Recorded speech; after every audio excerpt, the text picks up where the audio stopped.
Hey, oh man, let's get this together here. Oh, layup. Oh, shot. Oh, three. Oh, it's like Brick City out here. Mid-range. Oh my goodness, I can't buy a bucket out here. I missed the whole damn basket. Oh my goodness, what's going on, man? My game is looking trash. Oh, here we go. Black Power Media shirt. Now we cooking. Trees. I'm taking on three of y'all with these right here. Between the legs. Oh my goodness, behind the back. Layup. Oh, and did he just do a reverse? He is in beast mode out here. I ain't gotta look, it's falling. Oh my goodness, this guy is going 3, 2, 1. Kobe! Nice. Black Power Media, baby. Nice. Empower yourself. Go get you some of that Black Power Media again. Right here, blackpowermedia.org. Yeah.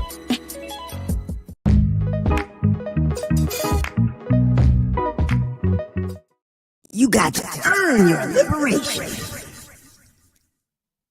Yes. What's up, world? Welcome back to Earn Your Liberation right here on BPM. Geechee, Diallo, Jared Ball in the building. What's up, fellas? What's happening? Good morning. What's up to the remixers coming in? The first faithful 60.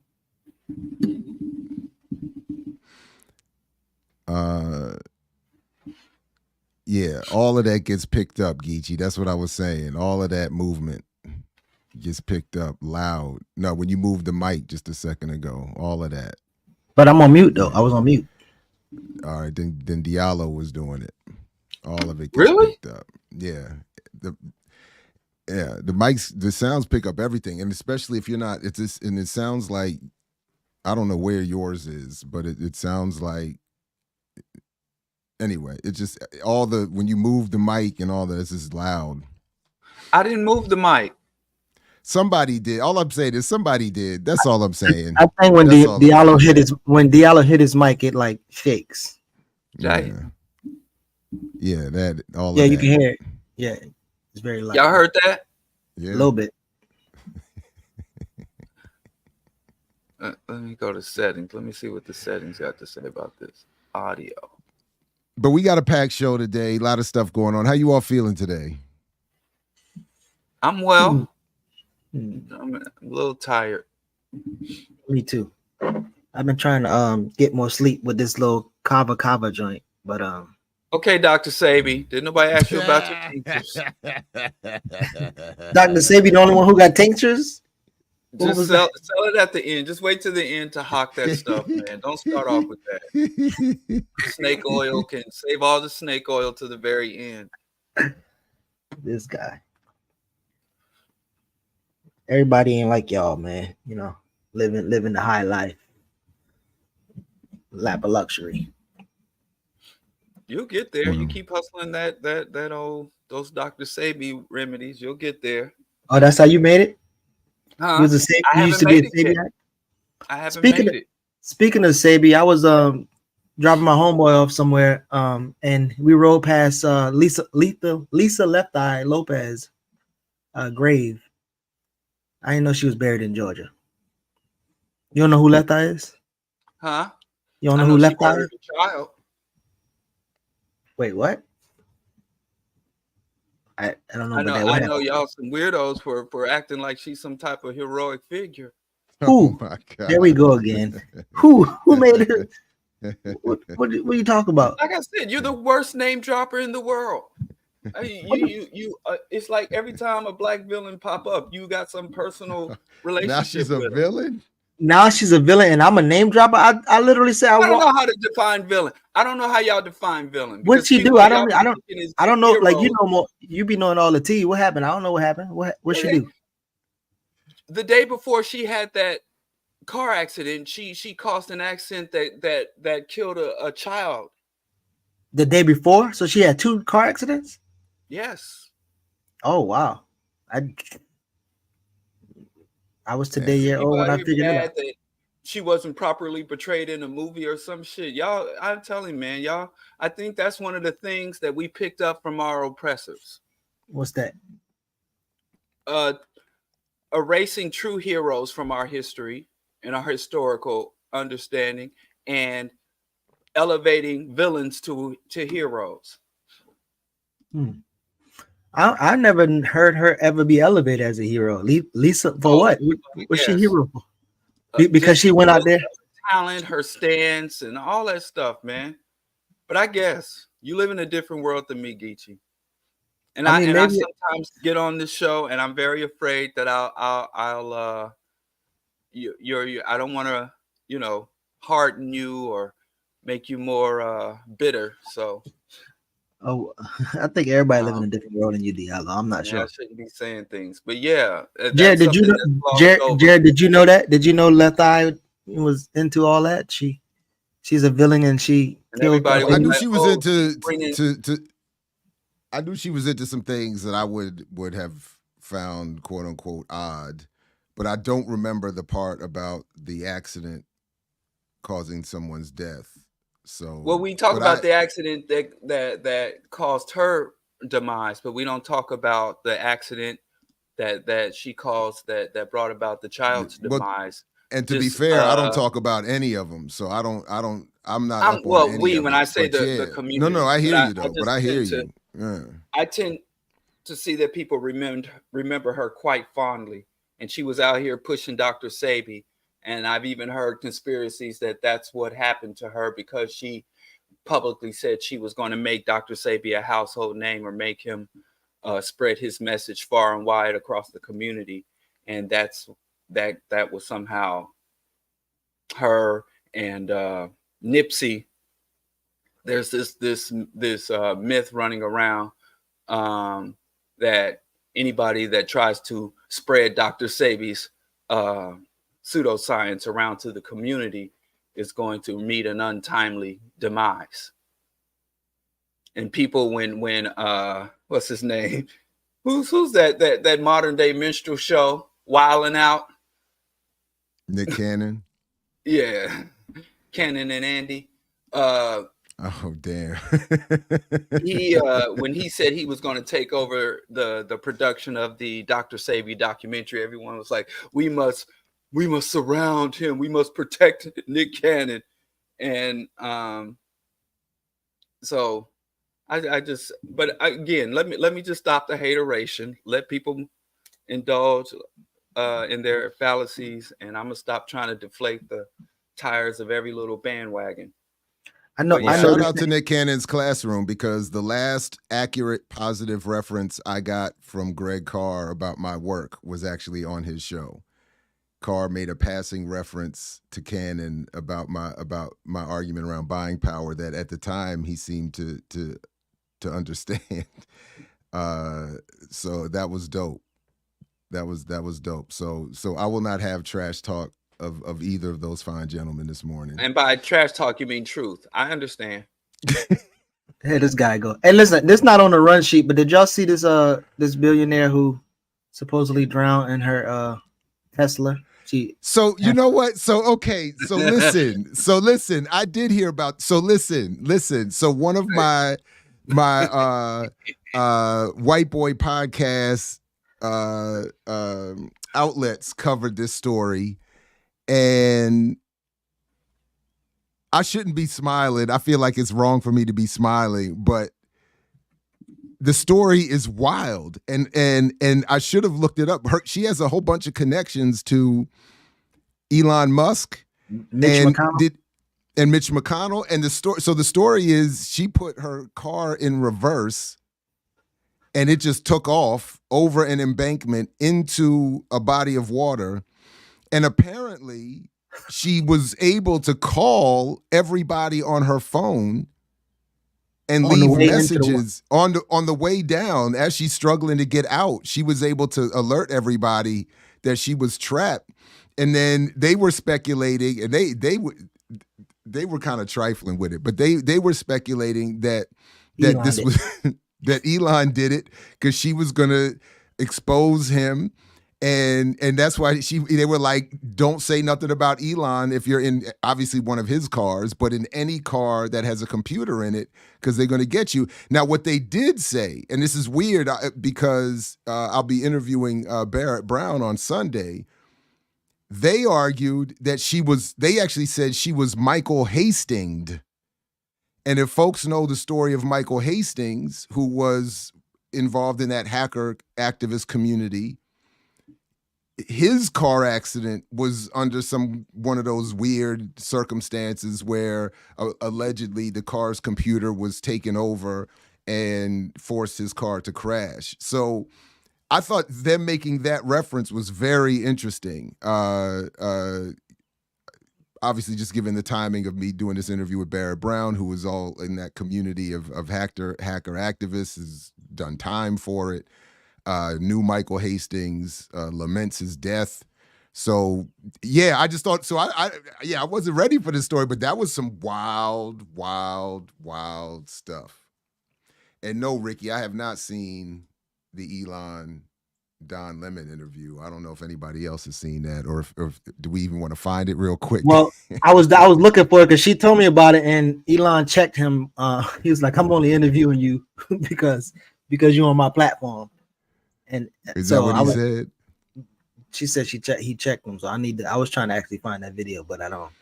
It's probably not. I found one video that says that Don Lemon was fired. Hot 97 says Don Lemon was fired from X after the interview.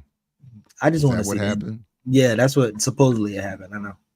He never worked with. No, he said that he canceled the contract. So he signed a contract. You know, like X. I'm sure everybody knows about X's turmoil since. I'm not. Let me fix myself.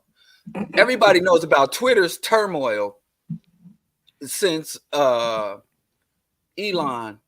Musk took it over, and so Elon is trying to rebuild the platform, and so he signed contracts with these celebrities, and he can't get any real established celebrities that want to be publicly associated with him, except Dave Chappelle. But yeah, he is the only A-lister, greedy enough to be associated. So he went out and got Paris Hilton and hired Paris Hilton to produce exclusive content for the app, and Don Lemon. So he's getting all these disgraced public figures who aren't either really don't have any more traction or have been disgraced in some way, and having them produce exclusive content, and they sign a contract. They're not necessarily on the payroll. So Don Lemon's he's gonna have to pay Don Lemon on that contract, but he doesn't no longer has to produce exclusive content. So Don Lemon is taking his Musk money and coming over to YouTube with us. So it actually worked out pretty sweet for Donnie Boy. And it was really, the best thing about it is Elon Musk claimed that he took over Twitter because he's a free speech absolutist. Right. And he was not happy with the moderation and censorship on there. And now it's showing that he's not really a free speech absolutist. He's a racist speech absolutist. He just came on there and brought back all the racists, the reactionaries, the homophobe, the Holocaust deniers, all these fucking lunatics that he brought back on the platform, while he's still actively suppressing pro-Palestinian content, any type of DEI, revolutionary, progressive, even empty, watered down liberal content is getting suppressed, and while right-wing reactionary content is being bullhorned on the platform.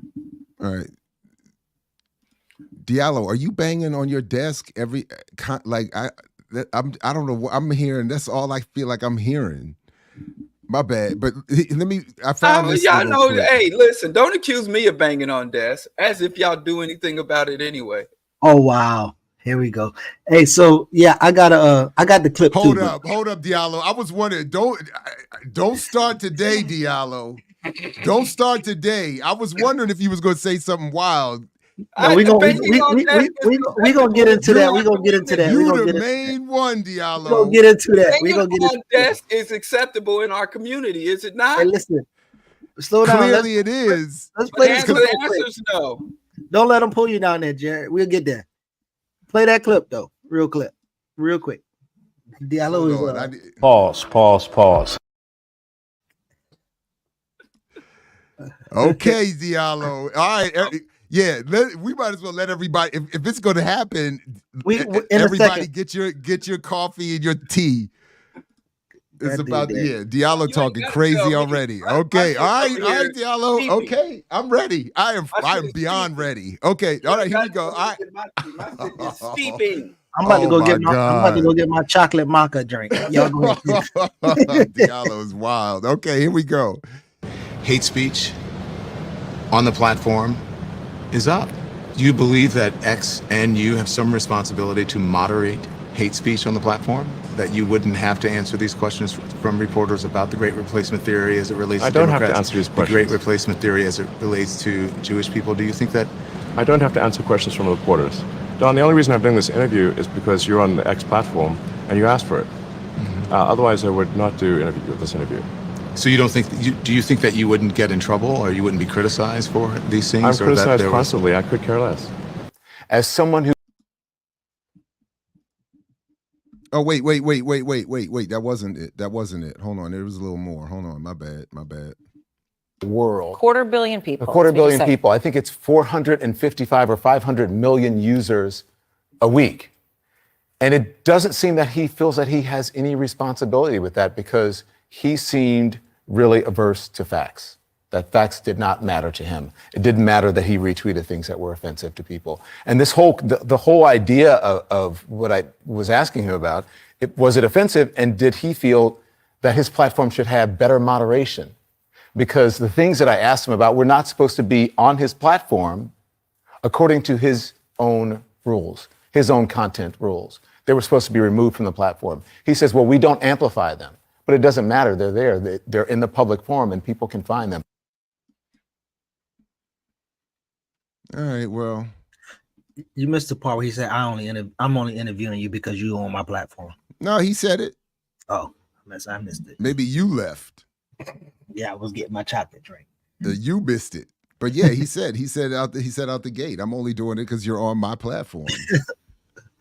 and yeah. I mean, if I could just channel Diallo briefly, I don't care about none of these TV ball chasers. So I don't feel like we owe Don Lemon some act of solidarity. He just what is he, Diallo? A traitor? I don't know whatever you would. In all seriousness, though, I mean, it's enemy. Yeah, he really is. I mean, so it is. It's we don't owe him, but what's anyway, with the Elon Musk's struggle beard? I think I don't know. I feel like everything about him is a struggle, except for his ability to inherit privilege and wealth and then steal ideas from other people. It's pathology. We got to stop using nice terms for parasitism. Sick shit. It's pathology, not privilege. They are not a privileged race or a privileged class. They are a pathological race and a pathological class. That conversation that y'all try to stop, we saving that for last. How about that? What you talking about now? You know what I'm talking about. The little conversation you just tried to coded speech, man. Negro, you just did a coded speech. You literally just did coded speech. Yes, literally. I just say it. Anybody got time for that today, man? Listen, I know none of y'all did your homework. Any of y'all look up any of them businesses that Jared sent us? I stopped at one. I did, but we do it. But so y'all run on that because I only got one, and I got 1.5. So I got 1.5 too. Right, I got one broad. Well, just so we're clear. So one thing that was sent to us was this Black Wealth Renaissance Instagram post from the other day, charting the oldest Black-owned businesses in America. And I think one thing to notice before we pick out any of the stores, the businesses we focused on, is again something that we highlight here all the time, that Black-owned businesses are largely relegated to A, targeting Black consumers who don't have a lot of money, and B, in limited, in terms of wealth possibility, limited sectors of the economy. So we could just quickly scroll through. You see, there's it's some media. I'll come back to this. One United Bank it's food service, it's a lot of fashion, restaurants, Ben's Chili Bowl in DC, which, you know. Anyway, so that would just be my first just overview point about this, is that they're not in areas of the economy that are going to be able to produce. Oh, check this out, Arnett's. That's my mother's name. I didn't even notice that till just now. We got to go to Arnett's and get a barber shop. So, I mean, we talked about that last week or so, the barbershop mythology. But yeah, newspapers, Parker House sausage. All we do is sausage. Pause. That's the commercial I heard on ESPN that one morning. The brother said, "All we do is sausage." He had to read the tagline, and I know he was like, and then he said, "Pause." I said, "Oh man, come on, man." Anyway, so yeah. But so either of you want to go first in terms of the business you highlighted? Well, I did 2.5 too. I didn't know we was doing.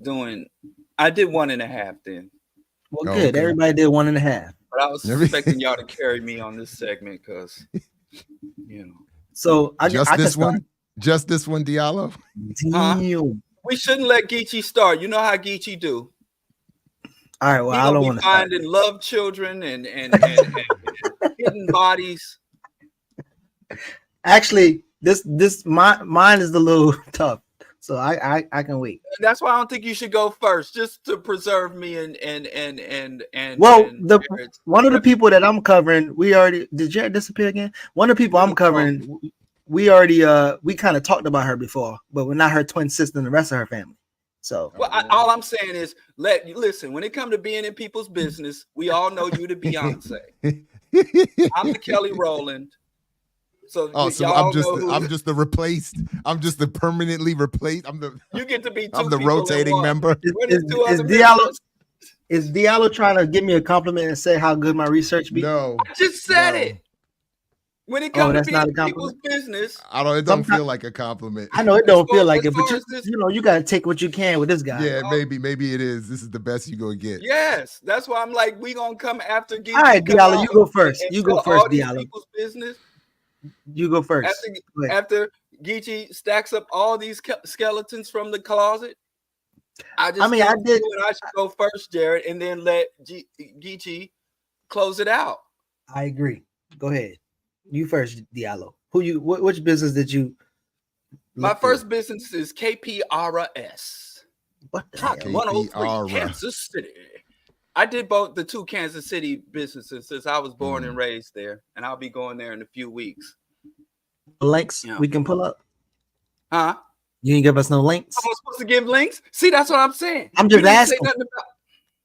I know Jared got links, but go ahead. Tell us about this old black businesses and how they was thriving and still thriving. First, put up the link. Put up the KPR. I'll put up. I'll find it. Go ahead. You can talk. I'll find it. I can send you the link if you want the link. I didn't know we was doing links. By the way, everybody, like, share, subscribe, because this is the highest level production. This is the high level of production quality you can expect here every Friday morning. And in all seriousness, please do, if you can, support Daruba. His PayPal and Cash App are below. And if I can, a comrade has set up a GoFundMe for him that may even work better, apparently, in terms of him being able to get the resources he needs. But yeah, all right. Yeah. All right. Did we get a link? Are we gonna okay, yes. So KPRS is the oldest black-owned radio station, broadcast stations, and they actually KPRS is probably their flagship station, but they also have, like, of course, a gospel station, and then they have like the old folk, the oldies station, so they actually have a pretty wide range. I was raised listening to KPRS, riding around back when before there were car seats for children, and grown folks was smoking in the car. and we would sit in the back of pickup trucks and sit in the back of Brohams, and it'd be KPRS nonstop. And anybody from Gen X and prior to that is going to remember, you know, your mama getting up to clean up and KPRS playing in the background, the late night slow jams and shit like that. So KPRS is a very, very powerful part of my memory and my lore. So it's Black owned, and what stands out to me about it most is that from day one, I remember listening to, you know, Earth, Wind and Fire, the soul jams and the loving music, and when it transferred to playing urban, from going from soul to playing urban and the gangster rap era, NWA with Ice Cube, Poison Clan, and because it was, you know, they would play regional and local artists, Bust Down and all of that, The Girl That I Hate. So it went from a station, and I was there from early childhood to early adolescence, to be a part of KPRS's transformation from a soul and love R&B uplifting station to what we have today with modern radio. But when it really started in the early 90s, to this transition to gangster rap, murder music, degenerate, anti-Black, mass incarceration propaganda. And for many years, KPRS was local activists, local organizations, some that I know and worked with, would start to appeal to KPRS to say, hey, because if you go back to that era, Kansas City, Missouri got the nickname Killer City and State of Misery. And Killer City was because per capita, there were many years where Kansas City was in the top 5 and even reached #1 in homicides. So it was a bloodbath going on while our Black-owned radio station was out there promoting, you know, 5 to 6 days a week, promoting, you know, violence, gangs, drug distribution, and even though there was a large selection of progressive, positive hip hop out there and positive modern contemporary music, it tended to go where the money where the money reside. So anyway, there was a guy by the name of Harry X. Davison. And Harry X. Davison was a revolutionary Pan-African psychologist, and he wrote a book called Somebody's Trying to Kill You, Volume 1 and Volume 2. And he had talked about, you know, negative stimulation and the effects of the lyrics and stuff. But anyway, he had made a statement at Southeast High School that said, if I had the power, I would shut KPRS down. A KPRS popular drive time DJ came there to give the youth an inspirational speech, and Dr. Harry X. Davison was hired by the school district to come in and deal with some of the trauma and mental psychological issues that come as a result of the rampant violence. And so anyway, with that, he and the DJ were in the same room, and he turned to the DJ and was like, if I could, I'd shut y'all down. I would shut KPRS down. It would go a long way to help with the mental health. So after decades and decades of this ongoing struggle of a Black-owned pillar of the community and a wealthy family that's still there on the Carter group, and activists saying, hey, you should do better and be more socially responsible, KPRS announced in 2023 that it would give 12 hours of dedicated time to anti-violence.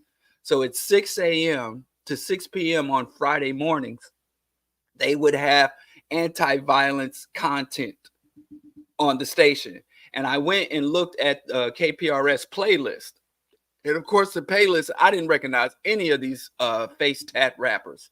But all the face tap rappers, all the murder music, I had to look at their playlist. And then I went to YouTube to look at the videos. And of course, it's the same shit from when I was a kid. It's the same type of content from when I was a kid. But apparently, I tried to look up. I was able to get an article about the 12 hours of anti-violence music or anti-violence content, and it ain't nothing but ham bone preachers and have faith in yourself and all. But I mean, I guess it's something. And if you know what Kansas City is, because the wealth disparity in Kansas City is on some Jim Crow shit. The average median income of a white Kansas Cityan, I believe, is $120-something thousand. In the metro and suburban area of Kansas City is like in the top 4 zip codes for wealth and abundance, especially Johnson County, Kansas. And the average median income of a black family in Kansas City is $24,000 a year, which equates to the average 98% something wealth disparities between white Kansas City and black Kansas City. It is literally some Jim Crow conditions in Kansas City that our black elites, our black business owners, throughout my experience of being an activist and an organizer on the ground in Kansas City, that the affluent black people support the status quo. And whenever there is any movements from the bottom, the affluent blacks side with their class interest over their racial interest.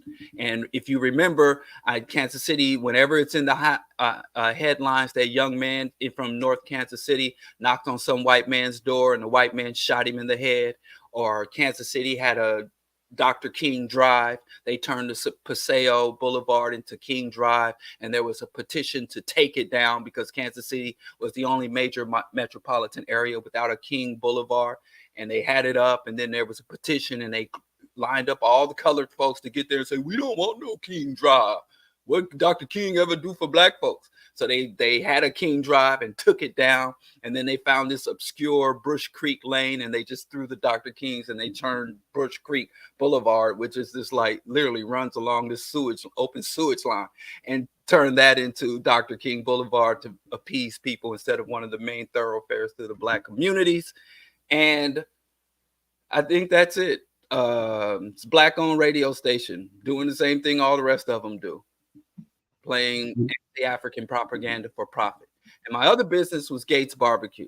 I was also raised. Just before you start that though, just Diallo, just a quick. I just wanted to give you a quick moment, take a breath, and for somebody to interject with a damn, and that's some bullshit, and that's ridiculous. Just to let that marinate, all that you just said for 2 seconds, because that's crazy, and the wealth disparity is crazy. So yeah, I just wanted to before you rushed into the next business, I just thought that needed a moment to breathe and be reflected upon. So you know that also Kansas City is in Missouri. It's not in Kansas, which a lot of you big city folk make that mistake. Kansas City, Missouri is in Missouri, not in Kansas. You know how we feel about those spots that we just fly over. You know what I'm saying? Right. So, but you know that the state of Missouri was issued one of the first, in almost half a century, one of the first NAACP travel advisories for the entire state. You know, so I'll just say this. The thing that stands out most about all these goddamn businesses is that Black business, Black entrepreneurialism, Black enterprises, Black moguls can peacefully and coexist with Jim Crow. They can thrive under racism. For whatever you think about Black businesses and Black entrepreneurialism, one thing that is a stated fact from the cursory understanding of history is that it is not a direct threat to white hegemony, to racism.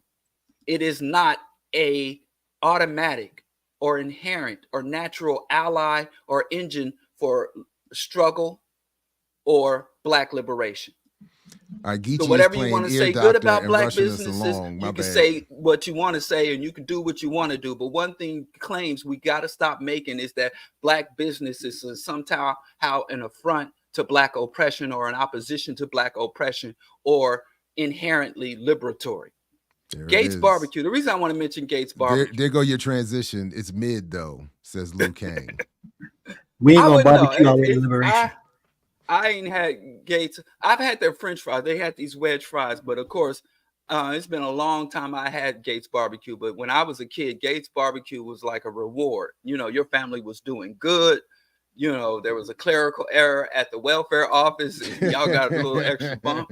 It was something that Gates barbecue would used to be like, hey, we gonna go to Gates, or your rich auntie came to town, you know, or your uncle, you know, was hitting at a dice game. It was something that was always associated with I don't know how the middle class, black middle class did, but for poor black folks, Gates was Christmas. It was big time in that sweet sauce. And Ollie Gates is an icon who's there to that day.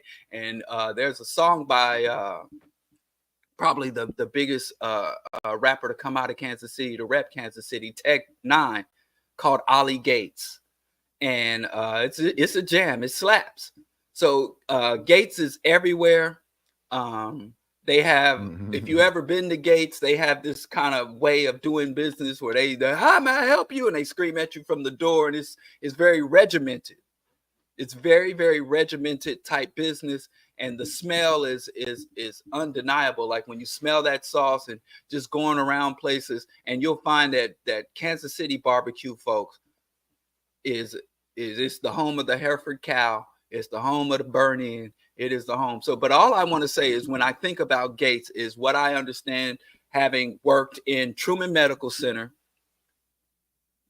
the city county hospital, you know, the Medicaid hospital, and how chronic disease plagues Black Kansas City. Obesity, type 2 diabetes, cardiovascular disease, cerebral disease, and stroke, arthritis, crippling arthritis. So I've always, since becoming a vegan in '92 and understanding the culture of Kansas City, the dietary culture of Black Kansas City, and the role, the iconic Gates barbecue. And I always think to myself, there is I think Gates Barbecue and other such iconic Black businesses should take some responsibility and some consciousness, because chronic disease for all of the and how chronic disease has been linked to both diet and lifestyle and racism and the C-reactive protein and other stress hormones. So the double blow of this dietary tradition and this psychological trauma of living under white hegemony, capitalism, and overt racism come together, and the health of Black Kansas City is tragic. There's so many people that we lose early. If KPRS isn't playing murder music to be the soundtrack for obscene homicide rates, and Gates Barbecue serving up these dead animal carcasses in a city that, if you live long enough to avoid the homicide or get beyond the homicide stats, they're gonna get you on the back end with the chronic disease stats.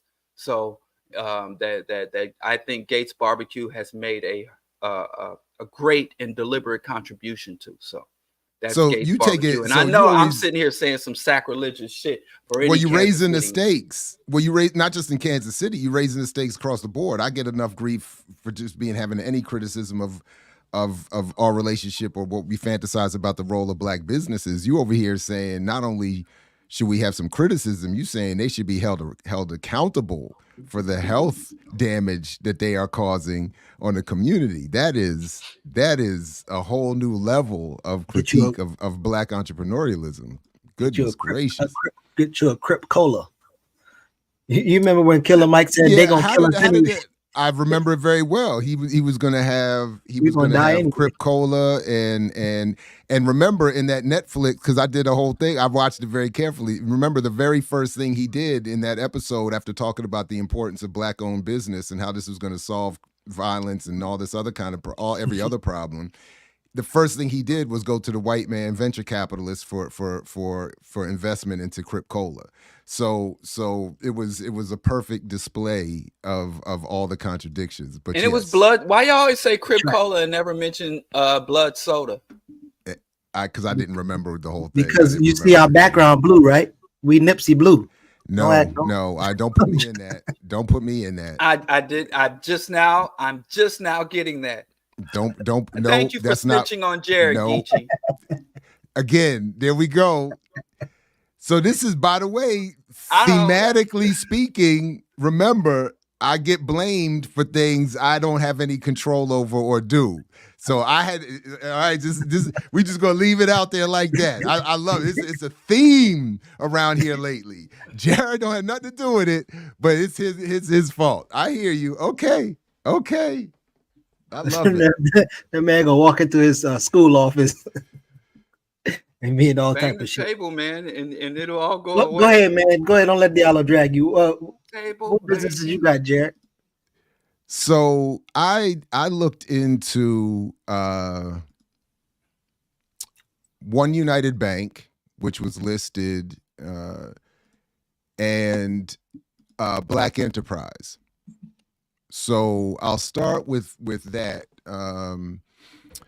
Black Enterprise magazine, I forgot where it was listed where it was ranked in here in terms of its age. I think it was put together by Earl Graves Sr. in 1970, and it has been known to be part of, for those of a certain generation, to be part of that powerful sort of trio of magazines you might find on a lot of Black households' coffee tables with Ebony and Jet. And as you see, with Earl Graves Jr., they've moved into the digital era and moved online and included a lot of multimedia. It's a Black capitalist promotional project. One that works well with, just to the point I was making a moment ago, the presentation of the solution to the problems of that Black people face coming through entrepreneurialism and business, most of which is supported by, meant to funnel money and investment to, or backed by, or requiring white capital investment, as would be the case given the kind of gross inequality that Diallo just mentioned in Kansas City, but that is, I think, reflective basically across the board, more or less, the relationship Black people have to the economy. So one thing I did, I looked into this particular, I don't want to say I looked into it, but I noticed that this being the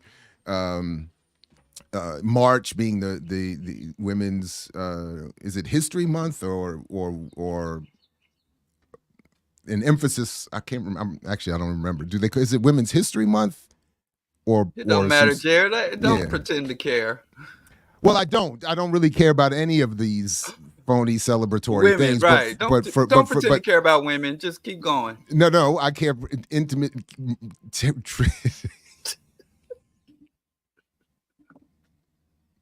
They don't need a month. All right, whatever. What about I walked Men's into that. History That's Month? fine. I Am walked right? into that. That's fine. I Why walked don't into men that. get a That's fine. month? That's right. That's right.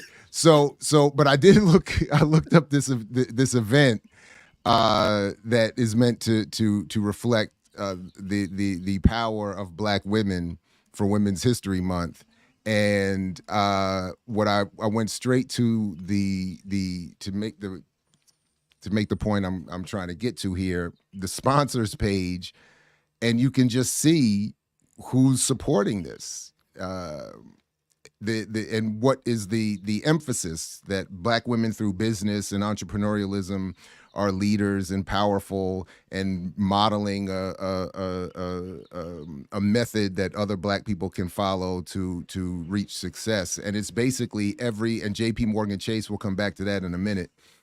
But every major white conglomerate, the biggest banks, Goldman Sachs included, are involved with this.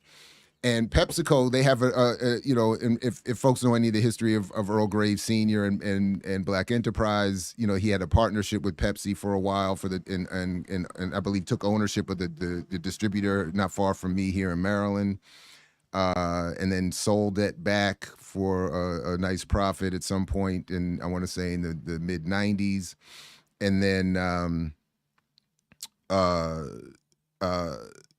and then as he got older and moved towards retirement and his passing, I think in 2020, his son took over. And of course, Earl Graves, you know, coming out of Morgan State, has the Earl Graves Business School building right next to mine. I literally see it every day.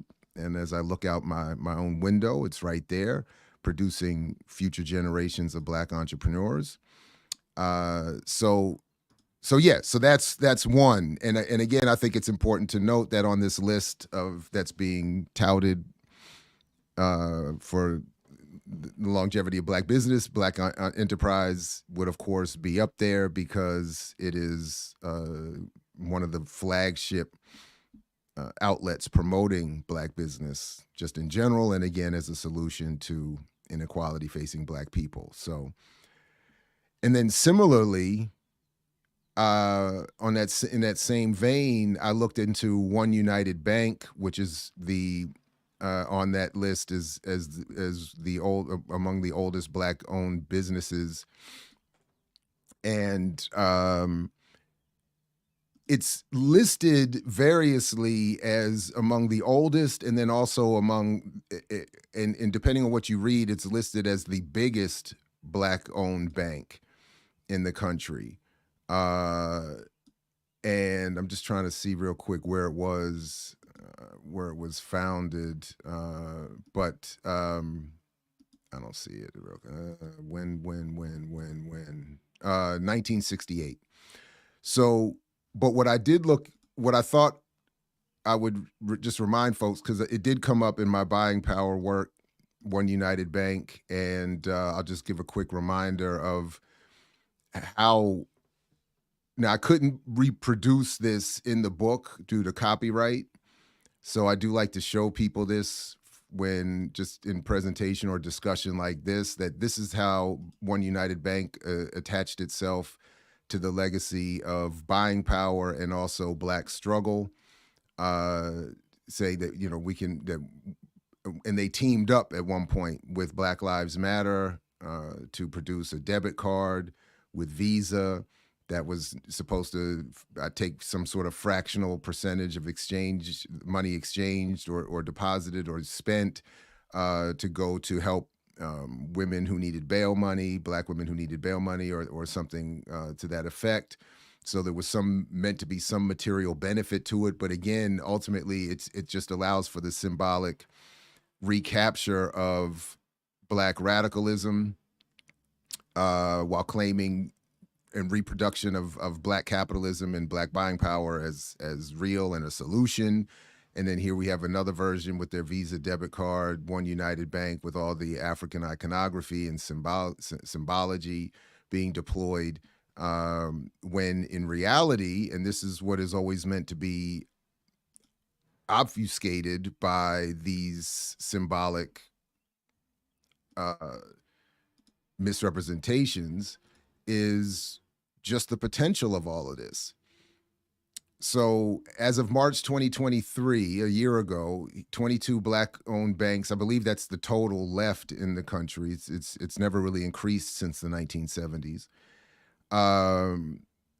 You can see the list of these Black-owned banks and their total assets, usually measured by deposits. So I'll leave some room for criticism if I have some of that not perfectly right.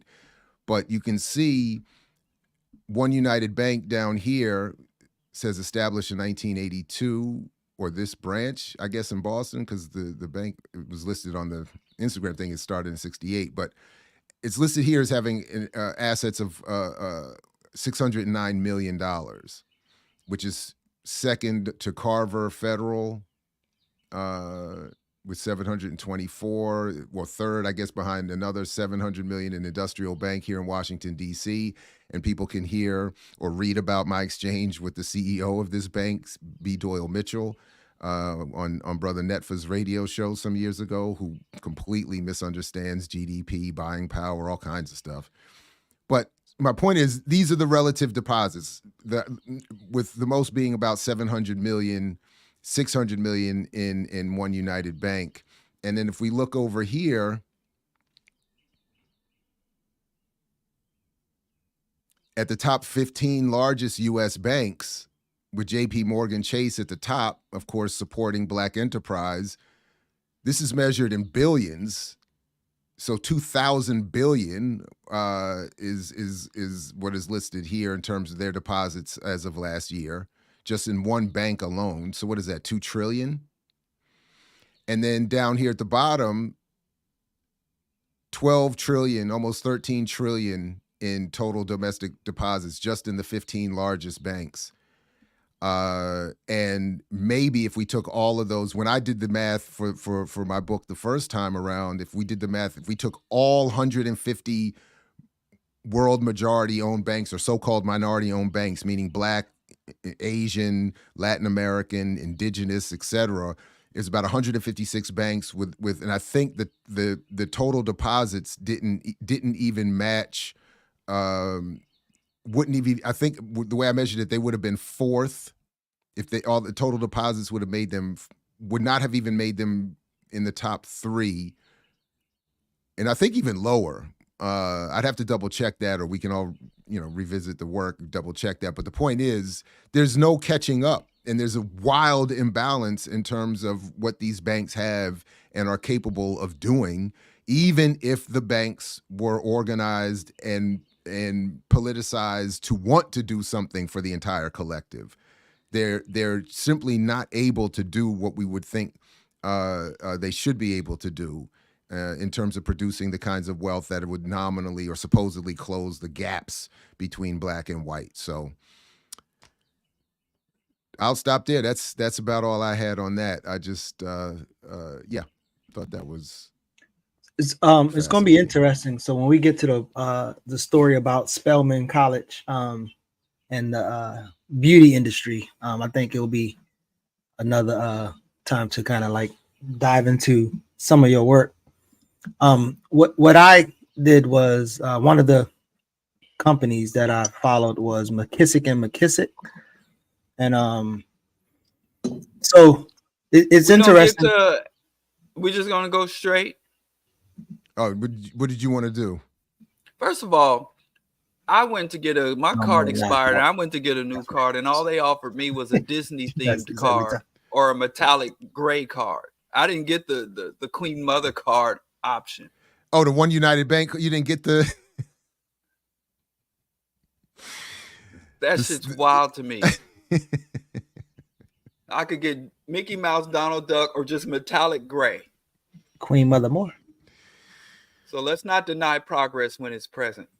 Okay. That's all I want to say. Let's not our jaded selves ignore progress when it's laid out before us. That's all I'm saying. Be thankful for the little things.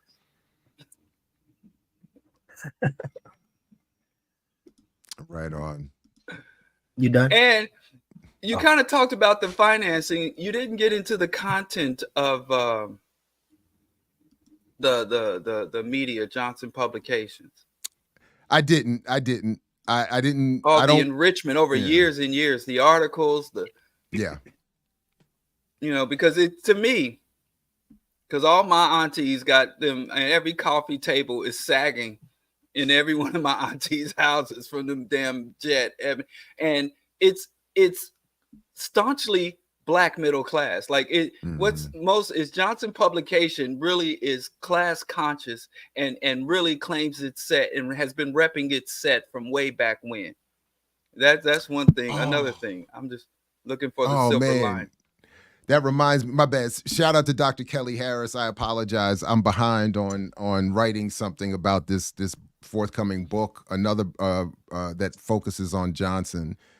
And it is more of John H. Johnson. It's more of the So obsessed with money, Jared. That's all you focusing on the fight. You don't even get into. Are one of y'all old enough to have these subscriptions? I have several of them. Oh yeah. And I first don't of all, have a subscription to it, but I got some old back issues. I have a bunch of them. In fact, I'm still at least I'm still technically on the editorial board. So occasionally I even get articles to review for Black Scholar. Do you have the one with a side on the front cover? Because Jared from Millennials Killing Capitalism teased me that he has that cover with a side on the cover. I don't have that one, but no. But Black Scholar, it's not a competition. It's a cooperation. I mean, I want one. I want that one.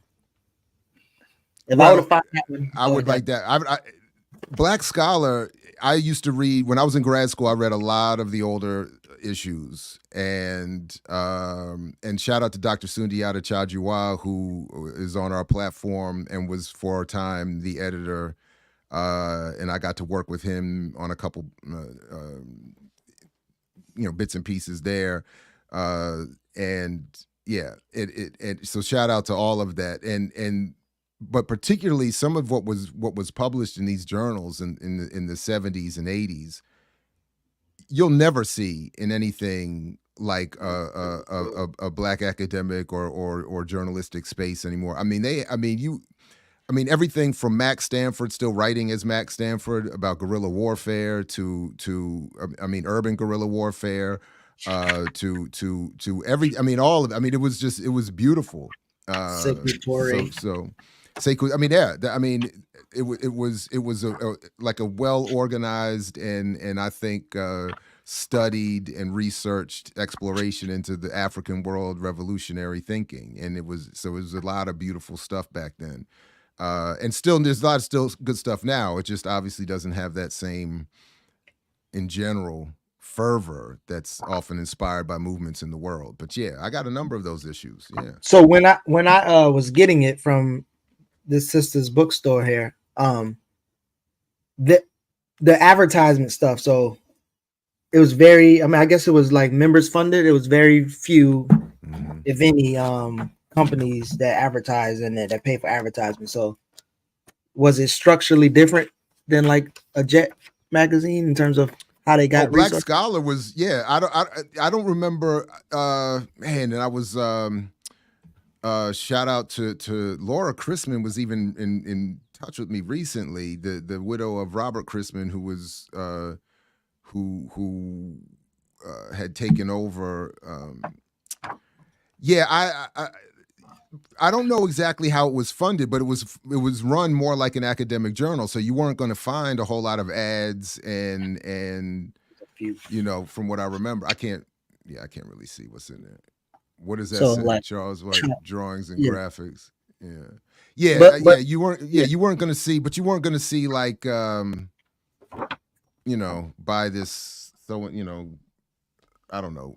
And maybe because it was black, maybe because it was black washing machines or whatever. I don't know. Yeah, maybe because it was black and white and less of all those pictures and stuff. So that's possible. I think I see one right there. But yeah, while you grab that, I'll start to get into my the two businesses that I looked up. As I was saying, McKissick was one of them. And they have like supposedly a really long history of construction, architect, engineering. They actually went from like construction all the way to like more so designing buildings. And this is the great-great-granddaughter of the person who started. She has a twin sister, Cheryl, who was on EYL's platform recently. So we covered her, but this is the one who actually owns the business now. Cheryl was kind of in and out of it. As you can see, there's a whole bunch of white folks in here too. But I'm gonna get into maybe the start of it when it was started by supposedly an ancestor who they say was captured and sold to William McKissick, and his name was Moses McKissick. And it is said that he came from the Ashanti tribe in Ghana, where he survived the Middle Passage, and he was taught, the skills from William McKisson in North Carolina. And so a couple things that was interesting to me is like I know the Ashanti tribe was kind of blood in with the Portuguese in trade and some other stuff that was happening. So I would be curious to see if who, as participators on the continent, came here because they was ousted as opposed to being captured. But even the participators came over here and possibly got enslaved as well. But in 1890 is when Pulaski, architect, employed Moses the Third. So Moses, the person who was enslaved, his great grandchild was the one who kind of like started off the official businesses. He was hired by Pulaski architect, and he got his reputation there as a great craftsman. And so from 1895 to 1905, he built houses in Decatur, Alabama, Mount Pleasant, Columbia, Tennessee. And from there, from 1905, Moses III moved to Nashville, and he opened up his own construction company. And that same year, the dean of architect at Vanderbilt hired him or commissioned him to design his resident home in Nashville.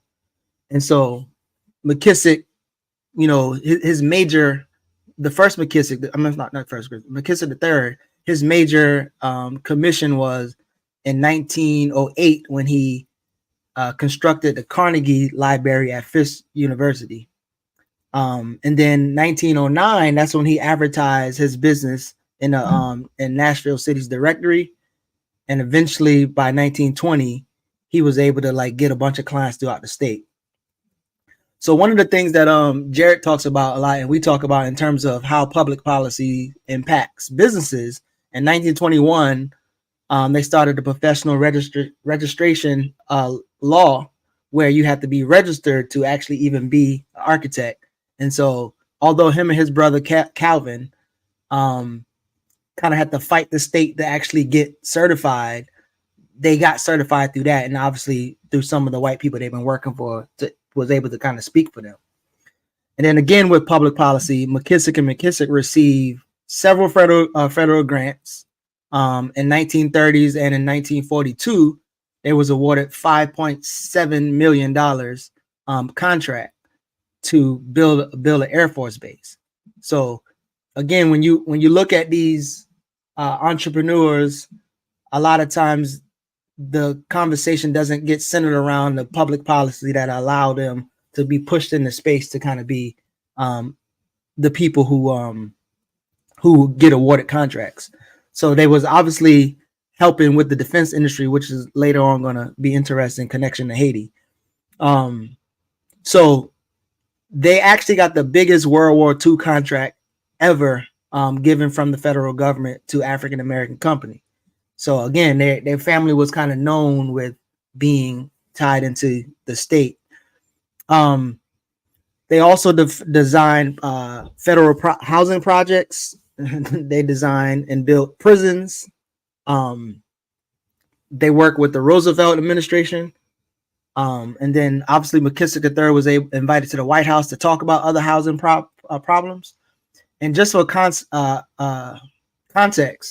Gensel is one of the biggest corporations out there who work in this industry, and their 2023 revenue was 1.84 billion compared to McKissick's, which is 8.5 million.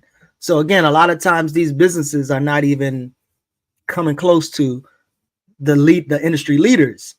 But something that I saw with Don Peoples, whenever they have black architect and construction companies, they always say they're managing 15 billion in construction.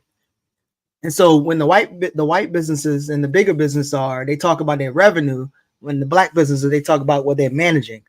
And so construction management is a professional service that provides project owners with effective management of projects. So a lot of times they are managing these big projects or these buildings, but they're not really the main people getting the money from it. So it's always it seems like it's always advertised the managing dollar as opposed to the revenue dollars, because the revenue dollars are way far off most of the time.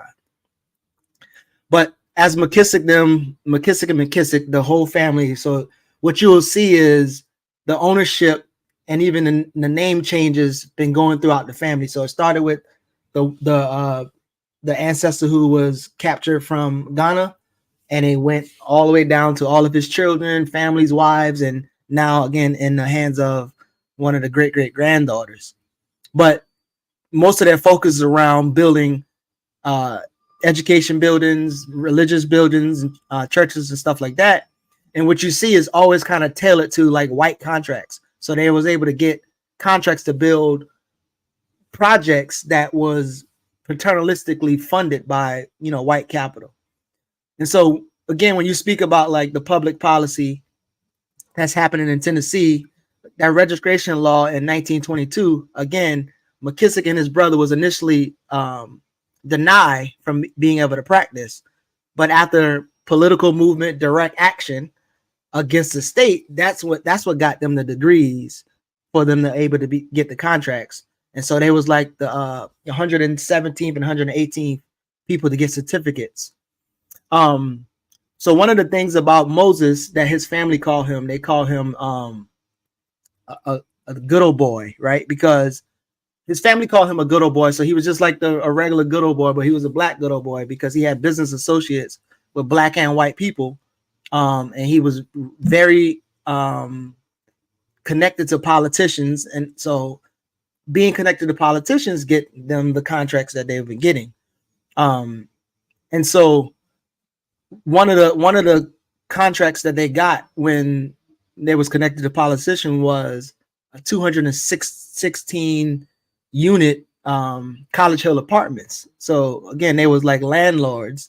And I want to play this video real quick because at one point where one of the McKissicks died and the wife took over, and Cheryl is the lady who was on EYL's platform, and Cheryl, twin sister, is the one who's leading the company now. But when her husband died, she took over the business. And this video to me kind of speaks to this idea of like generational wealth, right? So your family has this big business or have a lifelong business, but to me, it seems like sometimes even that doesn't stop you from having to go work for other people and some other stuff. So let's play this real quick. I started working for Weilinger Associates, and they designed silos for missiles, and they wanted me to get a PhD. So I started my PhD here at Columbia in civil engineering, but it really wasn't the route that I wanted to take. And I'm telling you, if I regretted anything, I should have been here in the business school, getting a master's in business. My twin sister actually did get accepted to Columbia Business School and deferred it and never came. And we still talk about that, 40 years later, like what could we have been if you had just done that? Anyway, so, I didn't really want a master's. And so I started a master's in computer science and down at NYU. And then I didn't want to do that either and decided I wanted to be in construction. So since Turner Construction was paying me $10,000 more, now I'm up to like $35,000. I switched over to Turner, and the rest is history. I knew construction was going to be it for me, and it's exactly everything that I thought it would be. I'm sitting in my office one day. My mother calls my boss, tells my boss my daughter's quitting today and coming to work for me. And then she called me and told me, guess what? You're quitting today. And you're going to start commuting to Nashville and help me. I was a little pissed off, but I got over it. And, really it was probably the best thing that ever happened. It's something about parents. They just have that intuition. I just did this to my own daughter. I made her quit LA and move back to New York about 3 weeks ago. So I used this book, page out of my mother's book on my own daughter because, you are the 6th generation, and you're gonna have to at least try this. So anyway, so from Turner Construction, I went back home to Nashville and began working with my mom and understanding how to run a business that, incorporated in 1905. So how to keep it relevant, how to deal with racism in the Deep South. And these are the things I learned from her. And so from there, I decided I had to come back to New York because you can't get me out of this city. I just love it. Let everyone who wants to go to Florida. One hurricane and they'll all be right back. But anyway, so I came here by myself, one person. How do I build this Black business in New York City? And it was the beginning of MWBE laws. That's Minority Women-Owned Business Enterprise. This is the very beginning, 1991. And the goals were probably like 10% and like 7% for minorities and 3% for women. And, and New York is a hard place to navigate with respect to construction. But I was really clear on my strategy.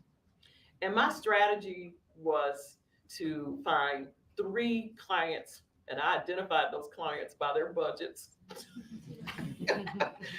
And I mean, in New York, every budget is big, but you have to figure out I was figuring out which clients I could really had a shot, the low-hanging fruit, and then how to become a prime contractor with them. And I did that by forming strategic alliances with my former company, which was Turner Construction, and we're still working together.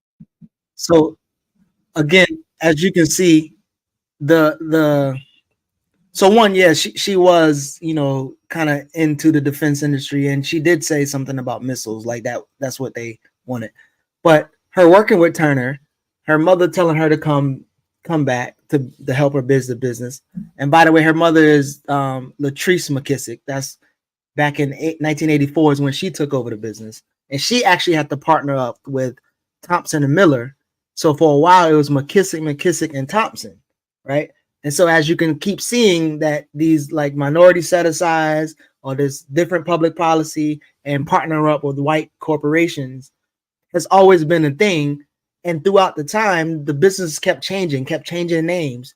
And even when you see it, say it was founded back in this date, but one of them said it was founded in 1991 because they kept renaming the businesses and then turning it back to McKissick and McKissick. And so like, if you listen to the language around that, it doesn't really say much about, to me, about generational wealth or being able to like sustain your children. Like they have to figure out life themselves and even work for corporations. And as you see, when she left or her mother fired her or made her quit and come back and help, and then she went back to build a business there, she partnered up again with that same white business that she was with. And so from there, they get more contracts. And so they was able to build the national, or at least design the National Civil Rights Museum in Memphis, Tennessee, that was built around the former Lorraine motel. And then that same year, they landed another $50 million contract with Howard University. And she won the National Female Entrepreneur of the Year award. Again, so you keep seeing state intervention, state capital, them getting public dollars. And in 1991, she formed McKissick Development Corporation to meet the needs of affordable housing across the country.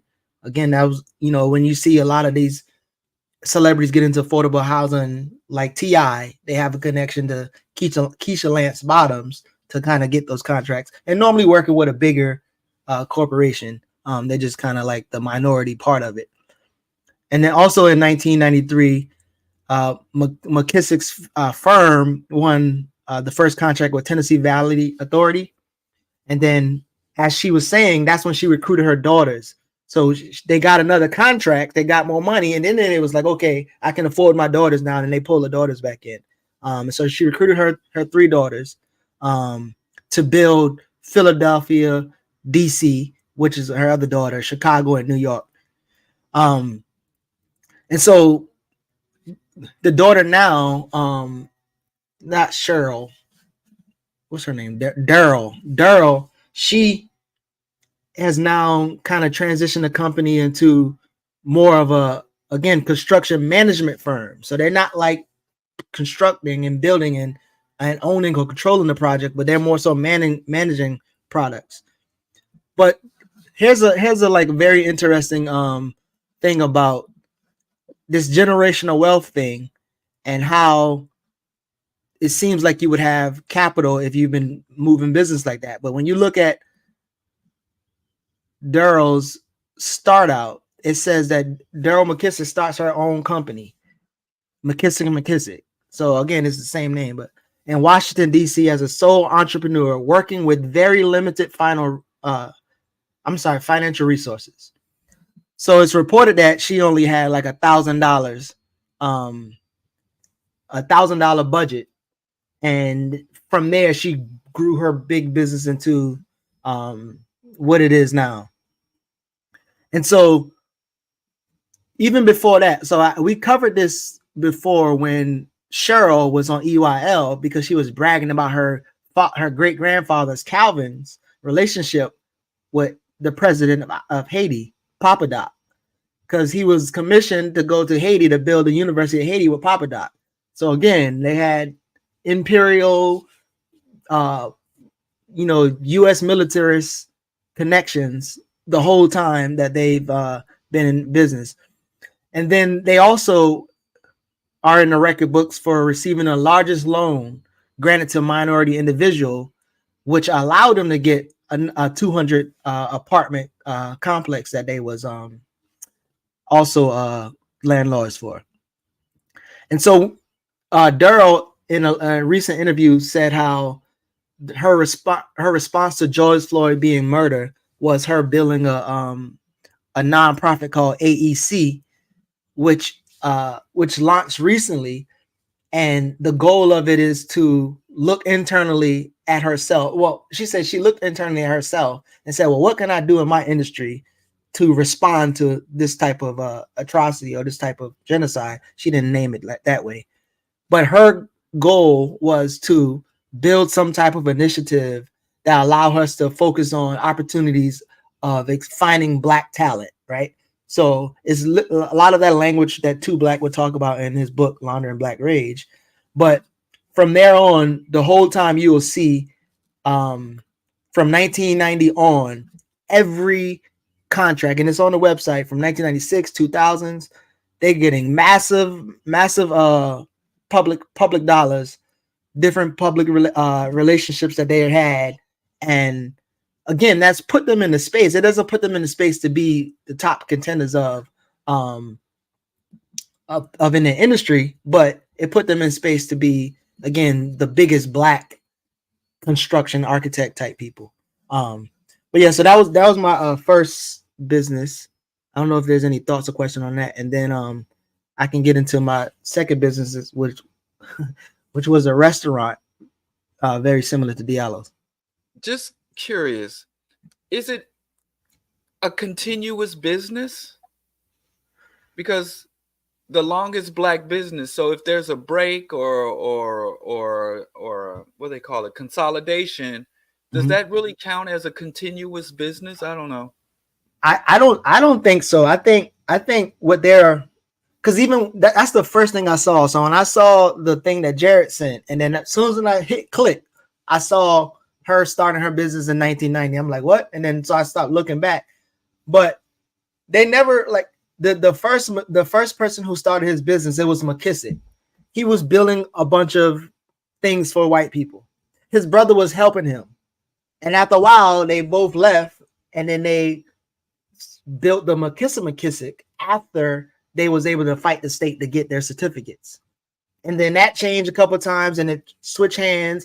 And as I said, one of the grandsons, I think when Calvin died, his wife took over, and she said McKissick and Thompson. But this McKissick, the last McKissick, is, again, it's more of a management firm as opposed to construction and other stuff. So technically it's not the same business, but it's still linked to the same family. So again, when we get journalistic effort from social media, there's always this type of shit that don't show you in between the lines. So I don't think it's been the same business the whole time. It's just been a lot of, it's been the same family at least, but it hasn't been the same type of business. And peculiar. Yeah, but the model has been the same. Like public policy helps those people get where they're at, and normally minority set asides and friends with white folks. Yeah. So it's the playbook. So the last one for me was Mama Sylvia's. Y'all ever ate at Sylvia's? Diallo, ain't you from New York? You ever ate at Sylvia's? How From New dare York. you? How dare you? No, I ain't from New York. I just said I was from Kansas City. In fact, one of the few times I was there, I think I've been there a couple of times. One time was I sat at a table next to Jasmine Guy. That was. Was you single or was you married? I was not married, but I was also not single, and it wouldn't have mattered because she was not the threat to me. She was not the threat. It would have been for me. It was a competition between I don't remember their names. One was sort of the goofy light skin mixed one, I guess, whatever, and then the other one was the dark skin kind of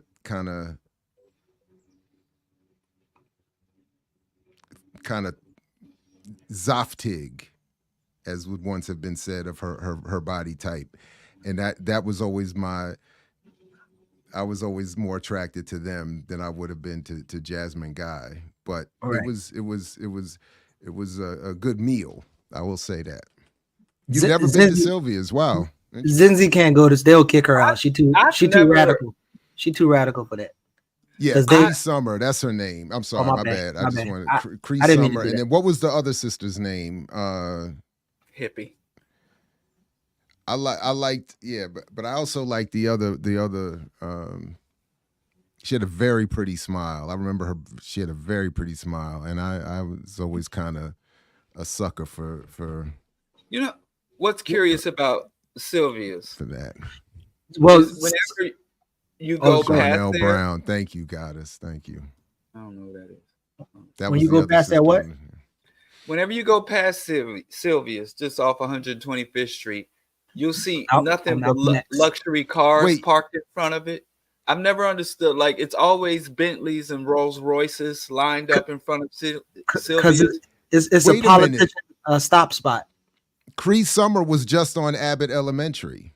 She just did Don't spoil it. I ain't watched the new season. All right, I'm not gonna spoil it. I love it. I love it. She shows up. That's it. I'm just telling you that's it. So that's all I got after they canceled Southside. So shout out to Sylvia's, because they're from her and her husband. They're from South Carolina, and they move on up to New York, and they started out actually working in a restaurant, Johnson's Luncheon. So here's what's interesting, right? So when you read about this, you'll hear Sylvia came to Harlem. She was a waitress. She was great. She was so good. Johnson Luncheon saw something good in her. He saw her entrepreneurial spirit, and he sold her the luncheon, right? That's what the stories will say. But when you ask Sylvia tells you why Johnson sells his thing to her, and doesn't sound the same way. I worked as a waitress for 7.5 years, and my boss had 3 restaurants, so he sold me the small one. He was going for the 4th restaurant, which was a summer resort upstate New York, and he ran into a problem financially up there, so he had the need to sell one, so he sold the small one. And of course, being entrepreneurs, you built upon that. Yes, we did. So much so that the restaurant is world famous. And you bring people from all over the world here, including many of the great celebrities, Bishop Tutu and Jesse Jackson, and so on. What is the secret of your success? I've been asked that so many times, and I can't come up with anything else except love.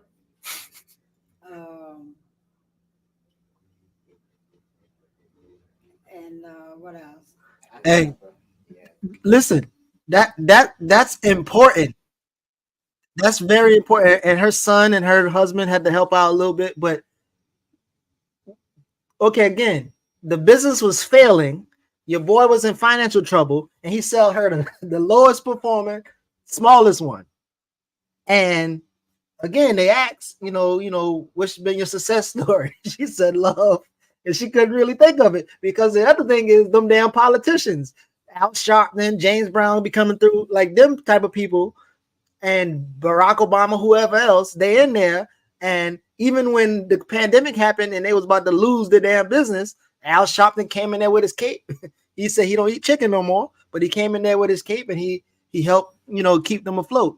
So the Sylvia entrepreneurial story, the Black entrepreneurial story, it always leaves out important details. Again, I know y'all remember when the pandemic happened, people started losing their job. A sister, I think in Dallas or Houston, lost her job. So she opened up a food truck with her child to sell Rice Krispie treats or some shit like that. And everybody was celebrating. Look at these innovative Black women. And like she lost her health care. She outside with nobody outside in the damn food truck trying to sell you some Rice Krispie treats. But that's something to be celebrated. But so Sylvia's mother, she was a farmer. And in order to even buy that cheap, low performing small business that Johnson was selling her, she had to put another mortgage on her farm, and she got a loan from that to help Sylvia purchase her way into small businesses that was captured by Black elites and helped to stay afloat for a little TT. That's all I got. What y'all think? That's a hell of a spin you put on that story. I didn't do it. She did it. Okay, since we've been dealing with all these old, dusty, crusty business, can I share a little something about the newest Black businesses? What's can that? We just take a moment to give a shout out to the up and coming brand new businesses? Absolutely. Okay, because we can't do the old shit if we're not gonna show love to the show love the Brooklyn way. Show love the Brooklyn way, shorty.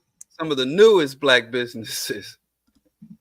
You can go to 19 Keys. Yikes. Hey, you know what? No, so real talk. I think we all should get one and wear one during the show. I mean, it seems to mesmerize colored folks. Hold on. Coach's top thought leader.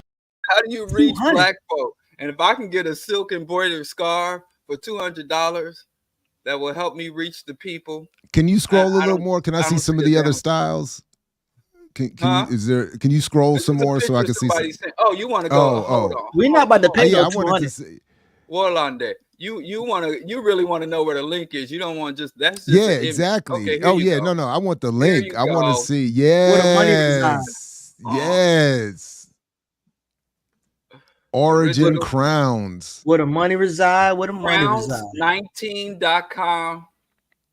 All certified, blessed, and highly favored. Oh, they sold out. Look at this shit. Sold out. Hold on. How much them? How much them? Them still 100 too? 119. I need a cheap that's one. $99.99. I'm gonna need a cheap one. They ain't got no discount. Yeah, you can get this one for 100 flat. Nah, I can't do that. 100 flat. You save $100 because this is worth. If that thing is $200. comfortable, I would absolutely rock that right there. $200. It's a scarf. See the chat. See the chat got some dollars to buy. Okay. We get 10% off. Yeah, there's a coupon. There's an online coupon, so that's off the $200. Diallo, buy me one.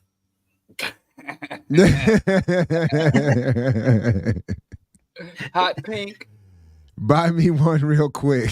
Buy me one real quick. Let's do it, man. Oh, it's sold out. I was about to. It's sold out. The one I was gonna get you. Damn. I was gonna get you. Green is my favorite color. I was gonna send y'all both a green one, but as soon as they come back in stock. See what kind of they still got their little gold water on their website too. What's gold water? Chill out, man. Buy some gold water. Go to the other product, man. They got some gold water. You get the 2 Islamic keys.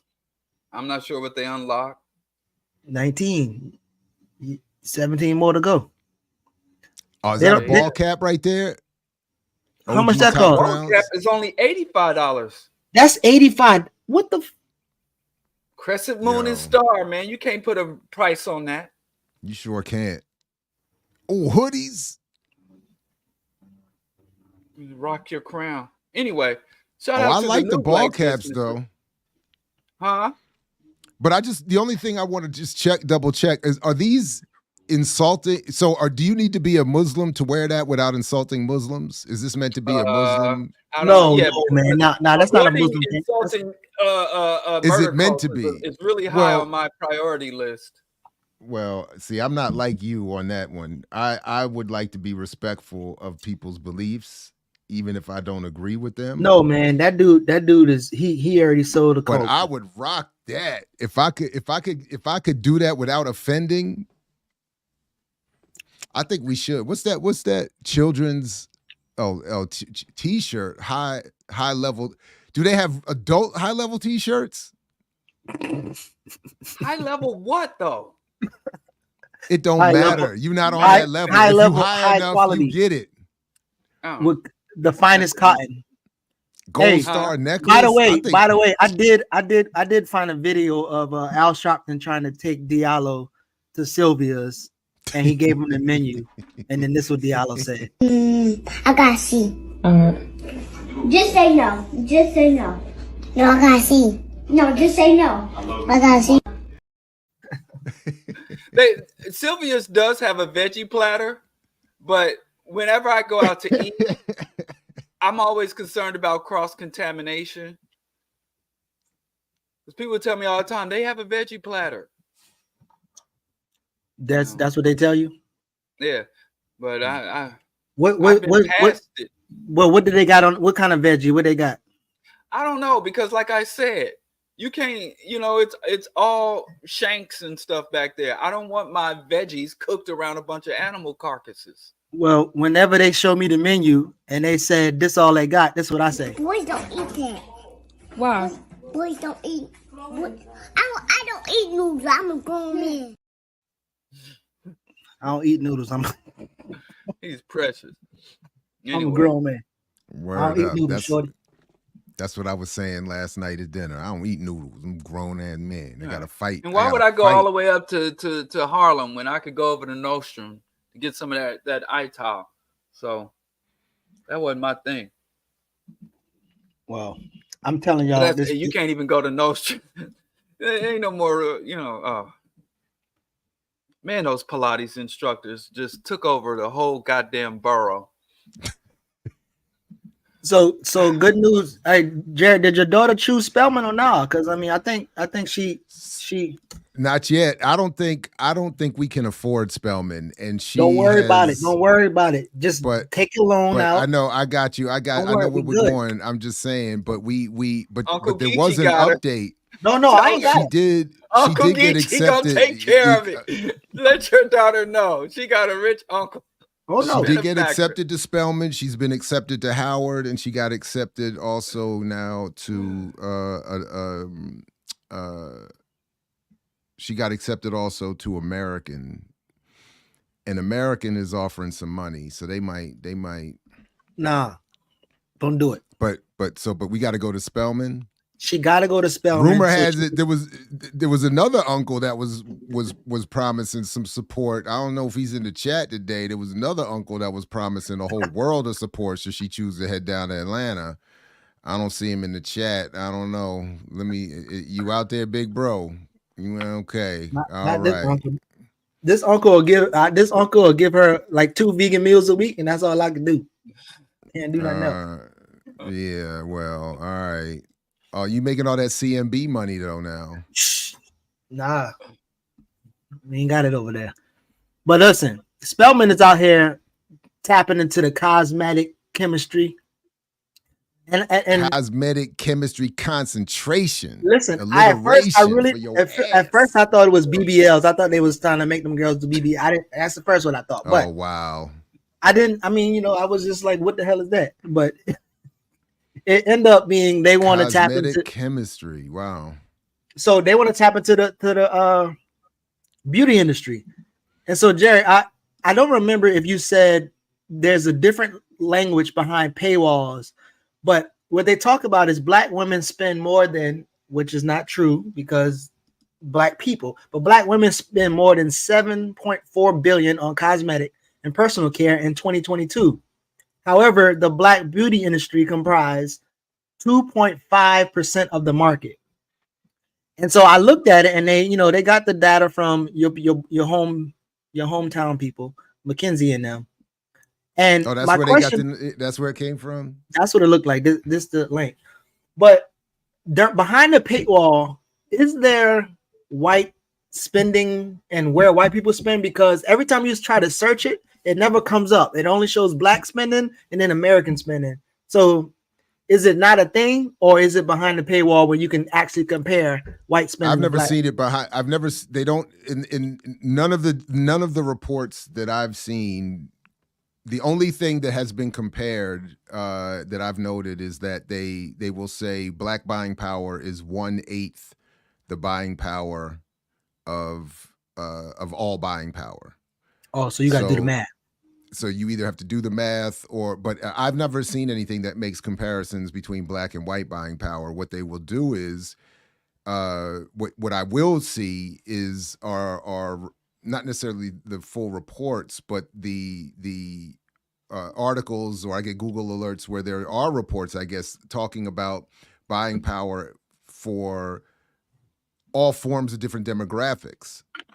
So they'll say the buying power of white teens from 12 to whatever. They'll say the buying power of this city, the buying power of this country, the buying power of this whatever. But it's in terms of the mythology that I talk about. No, there are no behind paywalls or not. There's no discussion of white buying power per se.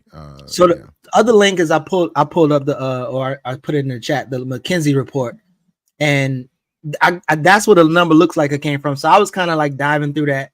But even as I look at the article about Spellman, they said the innovation, this shows commitment to giving a voice to empower black women. This is what the provost Pamela Scott Johnson said. Promotes careers in beauty industry, enhance the technical knowledge of students seeking to work in the beauty industry or pursue advanced studies in cosmetics, and ensure a gendered and racial perspective in product formulation and development. So this skincare industry, again, even when you look through this McKinsey report, if you search black consumers, it'd be mentioned 59 times. If you search white consumer, it's mentioned 4 times. And the 4 times is literally just talking about white people drive lesser distance to get their products than black people. Black people got to drive 5 miles. And it's like the research is literally, and I know you said it was a tension behind them and how we use the research, but the way in which they use the research, and this is why when I do research and why I like to do research, the questions that they ask and the questions that they answer in the research, always on some bullshit, and then people just take that and kind of run with it. So like literally, I don't give a damn how or where, how long it take a white lady to get to Maybelline or whatever the hell she's going to get a makeup. I want to know more about who controls the industry, why, and then how much black people spend compared to white people, and why are you highlighting what black people spend and not white people spend? So well, again, the overall here, it says in the last decade, 500 billion have been spent on beauty products. In 2021, black people spent 6 billion. So if you extrapolate that over 10 years, that would be, I don't know, 80 billion out of the 500 billion. is black. If I did that right, relatively speaking, 12%. You know, so, but the reason that one of the reasons why I think you don't see what Geechee you're talking about, you not seeing, is because my point is that it's only when it's targeting black people does this concept of buying power get weaponized into some nonsense about actual economic strength. There is no, increasingly it's happening with Latinos, indigenous people, even LGBTQ plus communities, but primarily this has been weaponized as something as meant to be as a solution for black people. So when they're talking about the buying power of other communities, it's again, in its more honest sense, a marketing and advertising community data to help marketers direct their ad revenue. It's not about assessing the economic strength of this or that white or other community. So can I speak to another component of this? Because the cosmetic industry has taken some blows with class action lawsuits, and there's a lot of exposés and a lot of understanding about endocrine disruption, fibroids, certain other chronic ailments that come over time of exposure, forever chemicals and things of that nature. So the thing is that the cosmetic industry is a very toxic industry that is profiting from causing a massive amount of harm. And now that there was the big multi-million-dollar lawsuit against Johnson & Johnson, now it's PR to say, well, we need more black women, we need more positive spin, so we'll get these women who we've targeted, who we've exploited, who we've sickened and made sick. We'll go and create this concentration, and we'll have more black women to front the industry. And that's the thing that they always do when they're exposed for their heinous crimes, and they whitewash and put on and do this PR press. So I think that there's really no when they're not speaking about getting black women into the industry to reduce the harm, to develop more non-toxic, endocrine mimicking chemicals and just more natural and holistic approaches to cosmetics and beauties. It's saying that they want black women to join the pre-existing industry or have a stake in the as it exists. Riri. So that's all I see is really, I'm like, this is PR and whitewashing more so than anything else. An industry that continues to be dominated by sectors that are chemical companies, not to mention imperialism and colonialism that goes into mineral extractions and resource extraction. We look at that for technology, weapons, and microchips and batteries, but there's also a lot of the oils and fragrances and shit are also that go into cosmetics are animal, the glands of animals and shit, where they animal abuse, and from animal rights to land rights, where lands that could be used for productive agricultures to feed communities or building, growing cosmetic raw materials for export. So I think trying to get more black women into this industry is not about empowering black women, but whitewashing the industry. Right. Or blackwashing it. So Ricky yelling at me. I'm not bringing Pat into this to shame Pat. I'm just want to show you Pat compared to other people. So for instance, the sister that I just brought up there is one of the leading black women in the industry, Pat McGrath. Now, I wouldn't be me if I didn't look through some of these, numbers, right? So L'Oreal brands is leading the place, and they're doing their thing, or whatever the case may be. And by the way, I looked into Zipper's data to kind of look in Zipper's data science and look into the businesses, employees, and all this other stuff. So I'm gonna go through these, but real time, people in the chat who use makeup, please put your brand in there, and we will look through your brand too to see what they have. But when you look at Pat McGraw's Labs, her annual revenue is 7.5 million. They have 155 employees. This revenue per employee ratio is $48,000 and $48,387. So if they were equally split up their revenue, that's how much each 155 employees will be made. Now, when you compare that to the 20th largest white brand, which is Revlon's, 20th largest, not the number one, but the 20th largest, their annual revenue is $2 billion. And they have I can't remember how much employees they have. Oh, they have 5,700 employees, and the revenue per employee is $347,000. Right? That's the 20th largest compared to the biggest black one. And then if you go to the second biggest white brand, what is how you spell it? Univer? What's the Cecil Rhodes? Unilever. I'm sorry. Unilever. Mm-hmm. They have 55.1 billion. And they have 155,000 employees. And the revenue per employee is 355,000. So again, getting into the industry is going to be, I'm not going to say it's not getting into the industry. Like, you're not going to be able to compete, one, and two, like, eventually you're going to be bought up under the conglomerates in the first place. So those bigger names, L'Oreal and all of those, they're going to be controlling the industry anyway. So even if you got a Rihanna deal where you have to contract with Louis Vuitton and Moet Hennessy, whatever the guy name is, Russell Arnott, and you have to go through them, the blood mica that's mine from the kids getting paid 25 cents a day, they get paid 25 cents a day to risk their lives to mine this shit so that you can get a little bag, and so that the white capital actually can get most of the bag. So I mean the industry is shit in its first place, but again, makeup is makeup. And I didn't see any people in the chat, but I'm trying to look for some makeup brands in the chat. Give me some makeup brands in the chat, please. But I don't know. Let's say that black women completely take over the industry, and but the industry itself, should it even exist?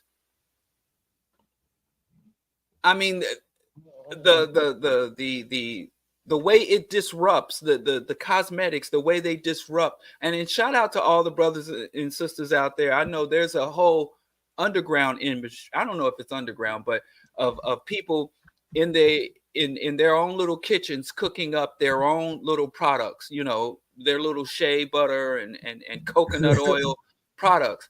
You look at I think one of the best examples of what you're talking about is Carol's daughter.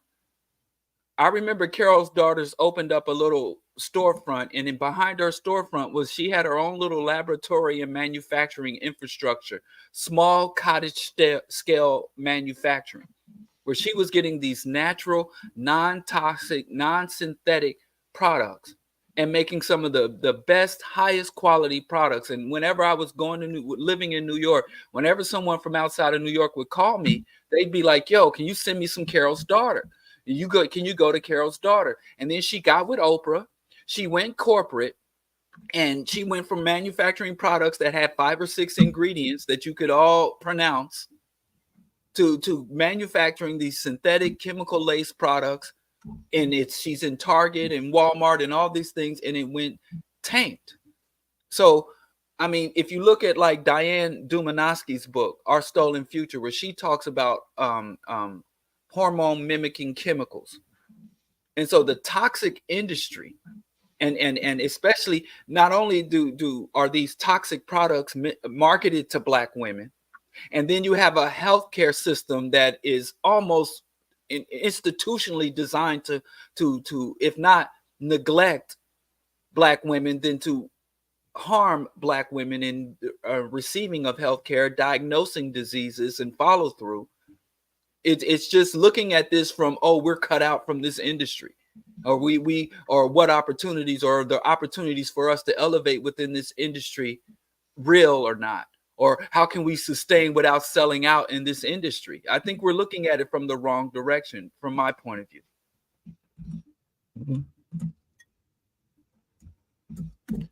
I was trying to look up one of these joints.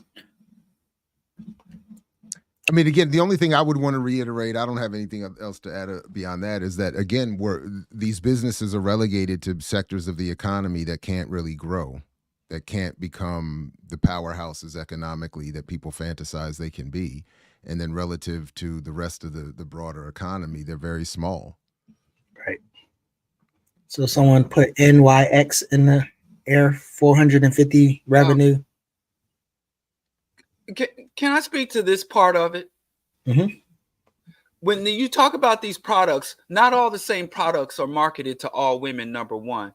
Number two, when you look at the outcomes, the chronic disease, when you look at the development of chronic disease, hormone-related disease, exposure to toxicity over a lifetime, and buildup of toxins, because toxins tend to concentrate in the fatty tissue, and women, physiologically have more deposits of fatty tissues than males. Women are more vulnerable to cosmetic, household, environmental toxics, and many women, even though we're in the modern era, their work is do the majority of the cleaning, the cooking, and the cosmetics. So the household and environmental everyday chemicals, women tend to be more exposed to it and are physiologically more vulnerable to concentrating and absorbing these toxins.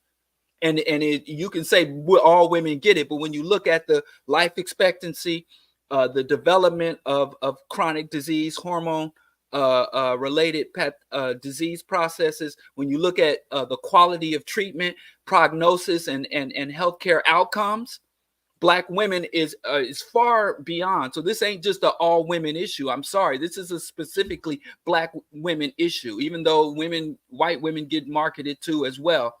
The negative outcomes compound against Black women have more severe outcomes and fewer resources to remedy those negative outcomes. So this is not, you can come at it from an all women's perspective, but Black women have a unique position in all of this. And it's just kind of disturbing that we have these, as we were talking about constructions, Black folks, we can build prisons and engineer missile technology, and then Black women can concentrate and get into this toxic cosmetic industry, and we can profit off of generating disease and destroying people's homeostasis and causing injury and premature death. Why we focusing on cashing in on shit that we should be concentrating on tearing down? That's all. Mm-hmm. Maybe it's Maybelline. Who knows? So what do y'all think about? So in the article, there was one of the professors was saying that her research was rooted in studying the surface chemical properties of curly hair.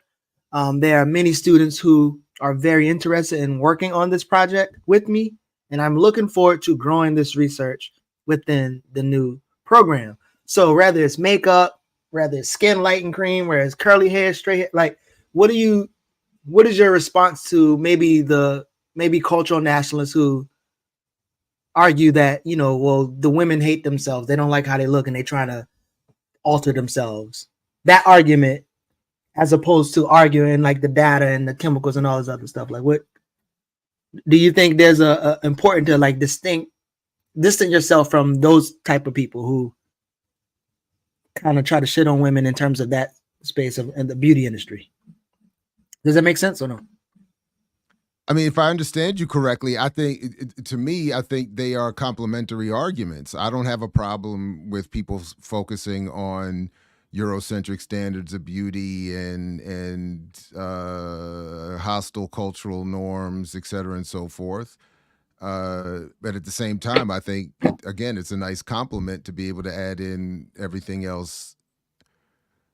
again, I know this is not where we're going, but for me, historically, well, in terms of my own history, using the internal colonialism theory approach has, for me, been important because it allows me to collapse and use as complements African-centered approaches to so-called Marxist or materialist approaches. I think a lot of the divide, I haven't been able to put the work together to prove this or to make the argument, but I think a lot of the divide is unnecessary and does not need to be at odds with one another and can complement a holistic analysis. So so what I still think is funny is that my first attempt at a book, the criticism that focuses on the work itself, the ideas, has been from the Marxists is too African-centered, and from the African-centered folks is too Marxist. And and I get it, but to me, I don't see I don't see the mutual exclusivity that others do. So in this case, I feel the same way. I don't have any problem with this. Yeah, with an approach including both a material, data-driven side, and then one that says, yeah, we also should be critical of aesthetics and what are standards of beauty and so on, and how we all end up liking what we like or knowing what we know. Okay. Diallo, you got any thoughts on that? That's funny right there. I didn't mean to break our protocol, but that's funny. Che Guevara, that's funny. That's funny. Yeah. Yeah. I just think we need to the best way to eliminate the gap is not to follow behind. That's the best way. Nobody can be ahead of you if you're not following them. Mm-hmm. And I think they direct us. I call this directing through deficits. They create these deficits between us and other people. And then we orient ourselves towards filling in the deficit as opposed to establishing our own priorities and going that way. So if I want to orient or get people to prioritize or put resources or hand over their children to be educated in a certain way, I just create a deficit. And we see the deficit, when we had our restaurant in Kansas City, the very first, it ain't around no more, so I'm sorry, I ain't gonna be able to. It's never gonna make one of those lists. But we had the very first 100% vegan restaurant in Kansas City, and on slow days, every time it was a slow day, and we're kind of malingering around, I was like, I could pick up business. I'm gonna get a sign that says "No colors allowed," and I say, if I say "No black people allowed," we're gonna have black folks lined up around the corner trying to kick in the door, insisting that we take their money. So that's direction through deficits and directing through denial. We need to stop trying to fill these fucking gaps and step back and orient ourselves towards what's in our best interest, and often catching up with white people, closing gap with white people, getting in on industries that once excluded us might not be. Maybe sometimes that will be the case, but mostly getting in on industries that excluded us. We should just abandon industries that excluded us. Sometimes that might be the answer. Yeah, that's all I'm saying. It just hurts my heart that a bunch of brilliant young black women will end up at Spelman, in these laboratories and in this industry, and end up, again, flying a white man to the moon and get a documentary or a Hollywood movie made about their contributions that they made, when we're still in the same position. And we've wasted a generation of intelligence and brilliance on some bullshit again. That was a nice ass Basil reference. That was dope. So listen. By the way, the STEM thing is also, I mean, this is where all universities are being pushed, and black ones in particular. So and who's behind the pushing those? Like, is it normally investors? It's venture capital, it's state, it's the state, it's the military industrial complex, cybersecurity, homeland security, it's Raytheon, Lockheed Martin, it's all of them. They're all in cahoots to drive everybody to. I mean, they really. I quietly have a really. I'm a little bit. I'm beyond pessimistic when I think about so-called higher education, and particularly the black university. I think they're trying to reduce all of us to not even high level trade schools. I don't even mean to disrespect trade schools by I mean, there really is. I mean, it feels like Morgan in particular has just abandoned liberal arts and the idea. Cast of down your pail, Jared. We I can mean, I be hear you. separate as the fingers and as united as the fist. What's wrong with you? Don't you know? I know, Going back I to the know. roots. Everybody talking about we need to get back when we had black businesses and strong black family and the father was in the home. So why wouldn't we go back to Jim Crow education? Why don't we Tuskegee quality? Why wouldn't? And y'all want to go back to everything else? I got something for Cast y'all. down your Look at pail my where man you stand, Jared. You hear I got complaining something for y'all. on some Dubois shit. 32 military science courses. God damn. We no longer talking about going back, but let's go moving to. How about that? Moving to. We got the states and cities ready to give What you is some it? money. This is some to weird move. twist on the Sankofa bird. We moving. We not moving. We ain't going back. Me can't go back. Me can't go back. listen, I'm Some staying up people here like spend I their whole told y'all. lives in search I'm of staying meaning. above the Mason-Dixon. Lost among traffic jams and meeting requests. But not here in Columbus. Not in Columbus. Move to a place where you can Columbus? grow your career, your Georgia, passions, Jordan. and your relationships. Cristobal Columbus? No. Follow opportunity trap. here and find where you were meant to be. Columbus, Georgia. Move to meaningful. So listen, these people there's a bunch of cities now. Majority of the cities are in Indiana. So I had to hit Black up like, yo, Black, what the hell going on in your state? Like, why the hell y'all trying to get these people to move? So Columbus is going to give you up to 7,500. Well, it says, oh, wow. 7,400, 5,000 cash for relocation, 6 months of co-working space. Yeah, they all got little perks and stuff. Coffee And with the basically mayor. Moving every 3 months. Yeah, with coffee with the mayor. You can have dinner with the mayor in some cities. Some of them you can go to mayor's cookouts. But specifically remote workers, right? And so when you think about all the data and all the research we've been doing, but then this idea of like finding new ways to convince people that this planet or this country and people are dying, you can move to a better place and move your chess pieces. It's chess, not checkers, right? But like I said, Indiana actually almost Herding every cattle, city in more like Indiana. herding cattle. What'd you say? I say it's more like herding cattle than it is making strategic moves on a board. Oh yeah. I mean it's pretty interesting. And I've been trying. What are the?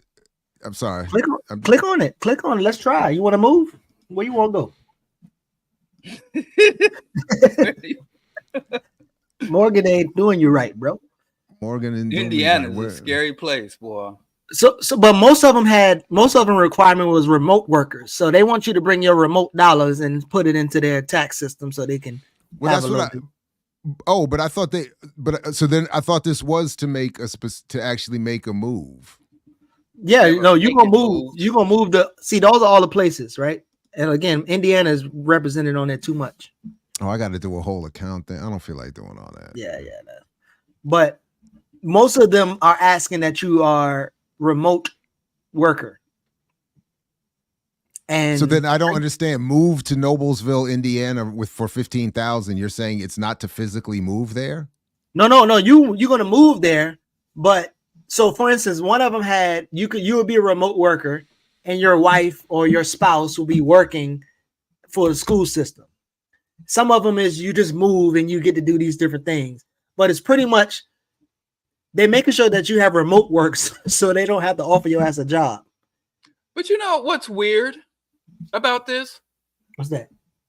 It's risky because those local politics and these small town politics, it can really transform the political landscape of the United States.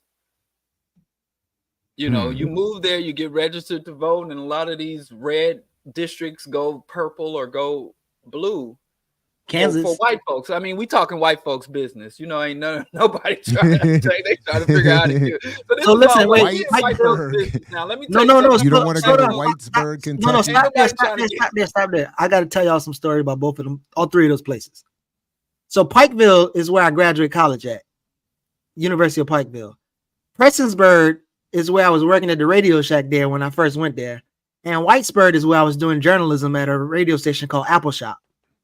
And that's close to Harlan County, where Bloody Harlan, where the organizers who organize around coal mining issues, where most of the black people was at, they're actually in Whitesburg, which is funny. And them people they were the shits, right? And that's what Mitch McConnell was down there voting for shit to kill his family, literally. So that's Eastern Kentucky. So I can go back to Eastern Kentucky for how much now? How much they gonna pay me to get back there? Yeah, I don't know. I tried to go there once, but after I had to get the hell up out of there. But they actually they have a conference. I'm not a conference. They have a yearly festival called the Hillbilly Festival. And it's quite interesting. I think y'all will enjoy the Hillbilly. That seems crazy. Yeah. So none of them got y'all ready to move or no?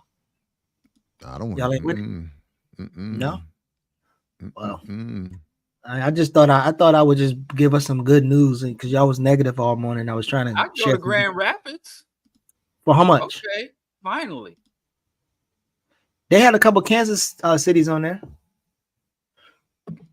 I'm from Missouri, man. I can't mess around in Kansas. It's an ongoing feud. Hatfield and McCoy quality shit. So I was trying to look into make my money, make my move. County and Wyandotte County. Make my move.com, but I'm not sure what about them, but pretty much that. So they luring workers in, workers with geographic flexibility. They're giving them different financial incentives. They're giving them discounts. Handouts. But again, as we talked about the immigrants, right? Do you think, I saw an article said this will create, and I know you talked a little bit, Diallo, but do you think this will create community divisions, increase the cost of living for other people, make it harder? Because back in Miami, during the pandemic, people were moving around, and supposedly the high paid tech workers moved to Miami, and that started raising prices for locals. So do you think this moving around will impact people? So Jared, if people move to the Hickory Ridge, like how would that negatively impact y'all with the jobs and all this other stuff, if it will at all? I don't know. I don't think I understand the question, but I don't like people are arguing that if you bring in all these people to the city, right? That it's going to start competition. So you got 500 new people moving to your city. The locals, depending on how much money you make, they're saying that the locals will suffer from rent and other stuff being increases. The cost of living will increase. I don't think most of these places are vulnerable to that.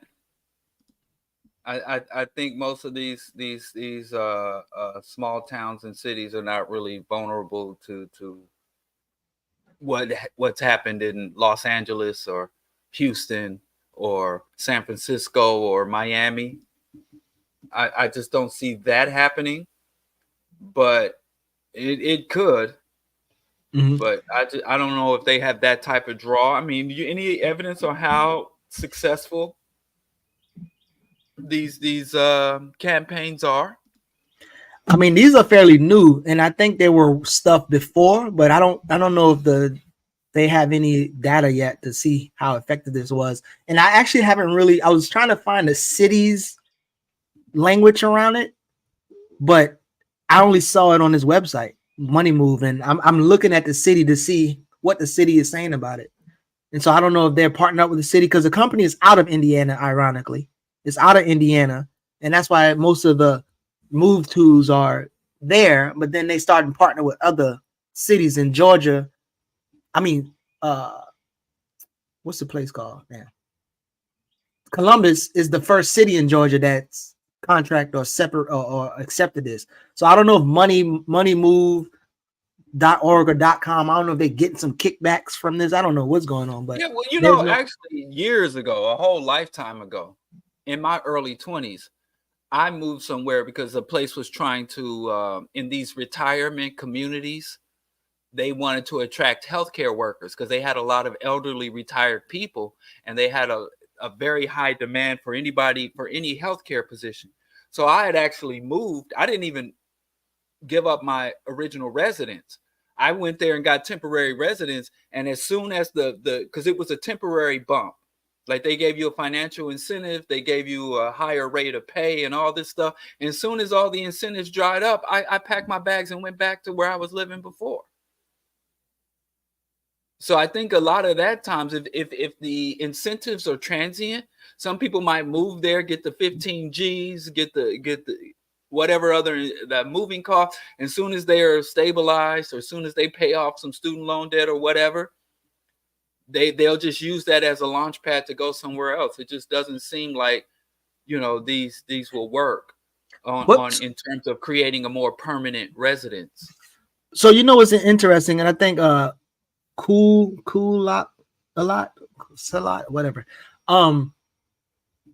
Walmart, McDonald's, CVS. I wonder why or if their employees could transfer to a store there and still get that thing, because it literally, most of them said remote workers, but if I know a lot of those companies, transferring is very easy. I mean, I did it a lot when I worked at Radio Shack, and anytime I wanted to. So I wonder for them, like if you live, say obviously the pay would increase, but you live in an expensive place and you wanted to move to that area where the rent is cheaper, you can get the incentive and move and have a job. But it don't look like that was an option. But that might make more sense for somebody if they wanted to, cut their costs. But instead of paying people, how about just stop being shitty places to live? Mm-hmm. Yeah.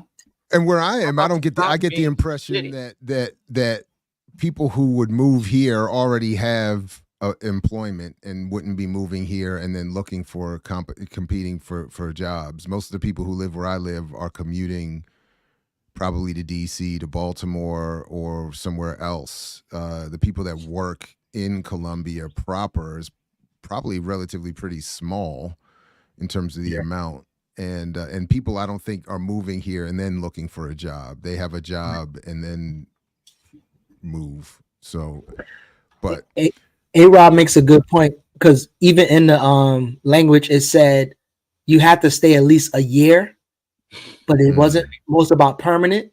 And so getting those numbers up and attracting better industry, you can leave your ass as you want, but once you leave, we are already convinced the people to come here, sign a 6-year contract or whatever. So that's a and point. They're saying when it says $10,000 in incentives, not all of it. So they're not giving you a bankroll. They're like, their value values the incentive. How much money do they put on each incentive? Yeah, some of them are like $2,000, $3,000, but I saw one of them said 6 months gym membership. I saw one of them. Right, so the incentives are equate to 800, 15,000. Yeah. I don't know. Like I said, if I was a city manager or a mayor or city council members, I just was like, how about we just not make our place a shitty place to live? I mean, that might work. And you don't have to let the chips fall where they may. You don't have to lure workers into some trap shit. So listen, I think we've been making good time today. And how much more do we have to do? What do we have to get to? And are we going to actually get into anything else, or are we going to get to our questions? What are we going to do? Well, we can get into the questions, but the last conversation will probably lead us into what Diallo tried to pull out, and more so talking about I don't know, principles of unity and I guess communication studies and communication science. That was going to be the last one, but I feel like that was going to lead us into what Diallo just said at the beginning. So y'all want to get there? Yeah, but I don't even know what you're talking about though with the communication. I have no idea. He's speaking in code. I know. That's what I meant to do. So basically, this thing, I saw this here, and I know we always get talked about for being negative, and the Stupid phrase ass is like, shit. Who's Dave Willis? I don't know. I don't know. Actually, I think he's like I don't know. I don't know if he's in the restaurant industry. I don't know. Who that is? That's some dumb shit. But be an encourager. The world has plenty of critics already, and so that's the statement. That's the thing, and I wonder how y'all think. I mean, Diallo, you always said stupid, but this idea of framing positivity, right? Like how people say things are positive and negative, how those things can be right or wrong and subjective. And then the importance of engaging each other, especially when we talk about principles of unity. So we had our private platform meeting, and one of the conversations around principles of unity and how we should engage each other, right? People we agree with, disagree with. And then again, this idea of positive versus negative, encouragement versus critics, right? So we can encourage you to get into some radical shit, get into some organization, and we can criticize you when you do some liberal, opportunistic shit. But again, when you think about like this platform and us kind of focuses on principles of unity, and you know, there being some kind of struggle where people coming on different shows and you know, making it seem like we critics and we whatever, and they prefer us to be encouragers and enablers. Yeah, I wonder how y'all think about that quote, and then maybe start thinking around ideas of positivity versus negativity, critic versus encouragement, and then maybe some principles of unity for our platform. What y'all think? Number one, I think there's a deficit in critique. If we're going to look at media or society or communities or groups, I think there's a critique deficit, you know, and I think that people should be more critical, and I think that organizations, individuals, or society as whole, if people were more critical and turned a critical eye, especially to things they claim to be positive about, things they embrace, things they enjoy, things they love. So I think that there's a deficit in critical thinking, critical analysis, and I think there should be more of it. As far as encouraging, that's extremely relative. It's very relative. I mean, you encourage be an encourager. What a fucking weirdo. You're just gonna walk up and down the street, go, you can do it, you can do it, you can do it. That's like, well, how do you even identify? I've never even heard that term, an encourager. A person just encourages in general. So I think that's just a goofy ass statement, and it's not saying anything. And I think that people should be critical to the point of being radical. I think it's a healthy thing for individuals and collectives. Jab, you got something? No, I don't have much more to say about that. I'm generally just against the whole social media. Let's meme our philosophies and let's look for the greatest summarizing sentence that captures everything. And I don't, and in general, I agree. I don't think there's enough criticism. I don't think, you know, what look at this world. What are we encouraging? Encourage what? And then be specific. Like there was somebody I used to be critical of in DC who had that started to try to have a vague hashtag around do something. Mm-hmm. As if, and I'm like, do something. I mean, then anything just because, I took out the trash, hashtag do something. I'm a revolutionary. I mean, what do we, like, yeah, there needs to be more specifics and encourage, encourage what? We should encourage everybody doing everything that they're doing. I don't think that works. So, I you know. So normally Zenzi be hating on me, but just now she pilot or threw an alley hoop for my next question.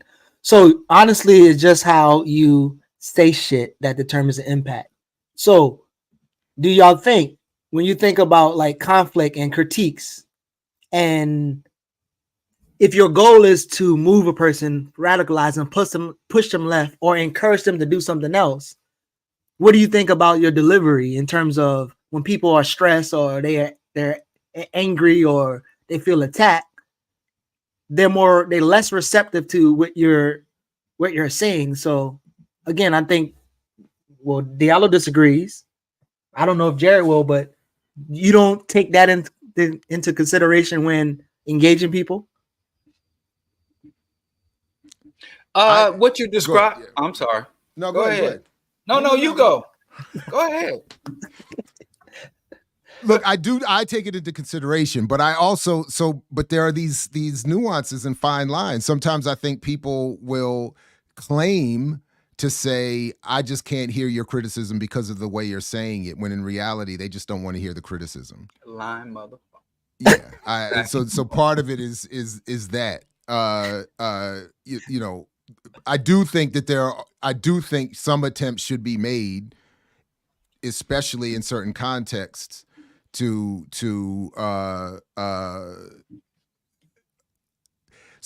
for instance,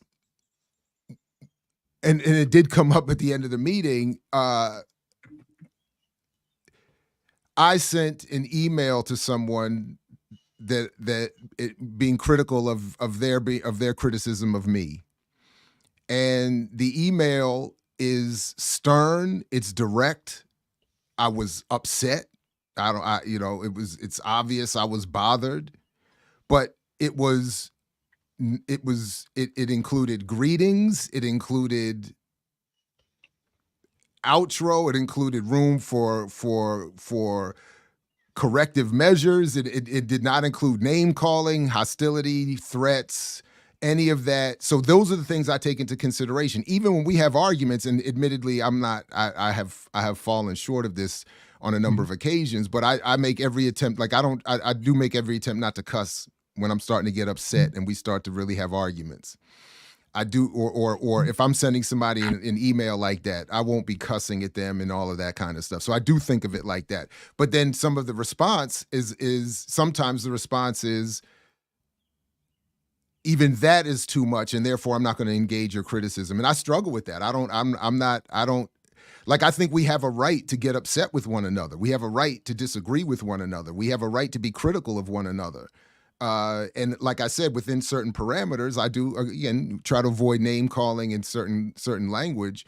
But I do feel like there is just too much of, I don't like the way I'm claiming I don't like the way you said it, when in reality, I just don't want to talk about it. I don't want to hear the critique at all. And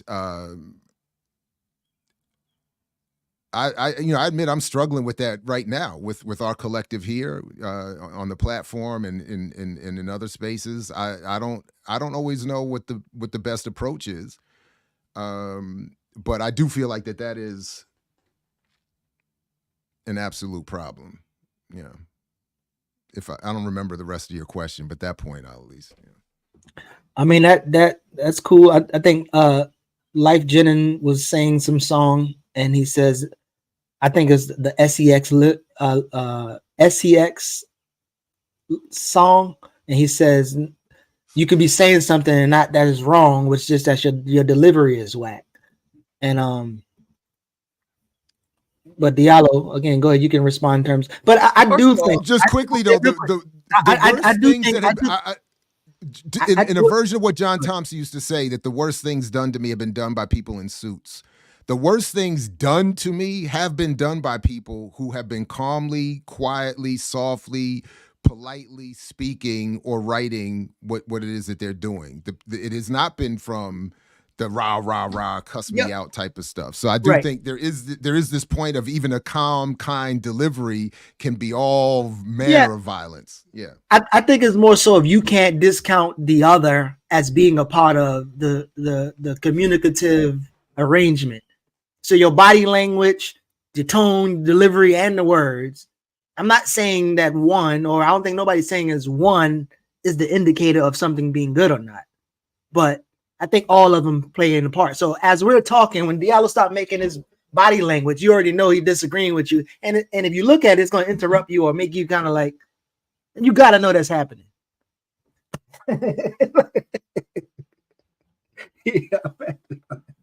But now, yeah, that'll be even better, Diallo. We like we like you Damn it, I can't say it without doing this.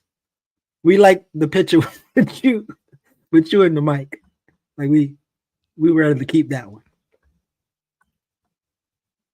Go ahead, Diallo. You can talk now. Pause. First of all, there's two types of information. You have when you lay shit out. So we are sitting here having a discussion, articulating points of views, and people can voluntarily come engage with this, or they can voluntarily reject it outright, or they could go to specific segments of the discussion and listen. In these circumstances, we are under no fucking obligation to protect anyone's sentiments or points of views. We are only obligated to our audience to give them our sincere, honest assessment, to give them the data and information for them to follow up, to validate or invalidate our points of views. But in terms of civility or how people feel, this is something we lay out. It's like a buffet. And you can walk up to the buffet table and you fill your plate up with eggs, and then you go back to the table and be like, there's no variety here. All I got is eggs. You're the one that went up there. There's eggs and all kind of other shit, and you voluntarily, consciously, deliberately got the egg. Versus a menu that when you're engaging with a person as a person, when a person comes up and makes a request of you, or when you're trying to compel a person on a person-to-person level, those are different standards. People keep trying to bleed over, and they don't understand the various conditions and the various obligations that change when you're interacting with someone. Just like people will say to me all the time, I meet you face to face and you're very nice. And expect me to walk up to people that I don't even know and be like, your religion is shit, motherfucker. And we're talking. So I don't understand why we think, and I do think it's part of the parasocial relationship. You know, so if you're watching for outrage and you're, instead of watching to absorb the insights, engage with the audience, it's different rules and different conditions. What people are calling for is manipulation. They're not calling for education. They're not calling for insights. They want to be manipulated. They want to be manipulated. And we think because we live in this society that is saturated with advertisement, that everybody and everyone is trying to sell you something and trying to extract something from you. We think that all human engagement and all human interaction should be basically buying or selling, as opposed to sincerely trying to articulate people and engage and stimulate someone's thinking and cultivate an idea or a thought, trying to reinforce ideology or deconstruct pathology and deconstruct indoctrination. So this commercial thing, which I tried to touch on last week, but y'all shot me down. You know, it happens with this tokenization shit, tokenizing a Harlem condo. But I ain't gonna get into that. I've let it go. So we're not trying to sell you anything or get you to buy anything. And I think that's the major problem when people are like, you can't change somebody by talk if you don't talk to them right. That's a marketing mentality. That's advertisement. This is not a commercial exchange. I'm not on here because I'm trying to get something from somebody or sell something to somebody. I'm here to advance the agenda and interest of Black people. I'm trying to deconstruct many of the harmful things that exist within our community, within us as individuals. But it's not a buy or sell. You're free to engage or disengage as you see fit. But and I'm under no obligation to make sure you feel good about what you hear here. I'm just under an obligation to make sure it's accurate. So that's interesting because I appreciate how you describe how you see your mission here. As I'm thinking about it, I'm in agreement with that in terms of my own how I see my own mission involved here. But I also, to be perfectly honest, it's not just some altruistic. I'm not here just for some 100% altruistic. I'm here for the people. I want to give people this, that, and the third and help people this, that. I'm also here because I enjoy communicating. I enjoy broadcasting. I enjoy community. I'm looking for community, a politicized community. So there are, I admit, in the same way that when I've had to try to adjust my media diet, this whole thing about recognizing that I do turn TVs on for company, as has been written about in many media studies. I do just sometimes want some, because that's my version, how I grew up socialized to be in company with others was through a TV. And with my meal diet, eating meals around TV shows, I mean, that's a major issue. Like having to break the chain of watching a show that I like and not eating is very difficult. So I'm saying, so I think about all of this when and I react in a certain way to responses that I and we get on that basis. That I'm not just here for some sort of unidirectional presentation of my ideas to help the people in some this, that. I am looking for something. I am wanting something. I am looking to get something back from these spaces. And so that does factor into how as I've said here before, when you see me here, I'm being honest, but it is a performance in the sense that it is me trying to give a very specific version of myself that is appropriate for these spaces. And so yeah, I mean, I just so I think about that when I try to think about that as I'm trying to convey what it is I want to convey to our audience, that I am not just trying to say something and if they don't like it, so be it, because I want to build with them. I want to build some sort of community and be a part of some kind of community. So yeah. So this last question, and I want the chat to kind of answer too, if they can, without it being so long. So there's definitely a way in which you would allow people to speak to you and at you, and not allow. So, for instance, if somebody doesn't like you or they have a critique or a thing of you, you probably won't let them threaten you. You probably won't let them come out sideways and name calls. Like, you probably will respond to it. So you're less likely to hear what they're gonna say. You keep frowning your phrase, but maybe I would assume if somebody says something to you that you don't like, there's gonna be a response to it. And if they said it in a different way, you probably would have been more likely to hear it, I think. So that's kind of what I'm asking. So in terms of the chat and then y'all, what makes people more likely? What do you think makes people more likely to have an inclusive focus or be open to feedback rather than a self-centered and defensive outlook? And when shouldn't it matter? Like, when do people just deserve the way in which you come at them? And so again, the question, do you think there's something that you can do to make somebody more receptive to listen to what you're saying? And again, I preface that because there are things that people can say to you, or ways people can say to you that you ain't really rocking with. And you're gonna respond in a certain type of way if they come at you a certain type of way. So go ahead. Diallo, you can stop first since you already disagreed. The key word is come at you. The key word is come at you. Who are we coming at?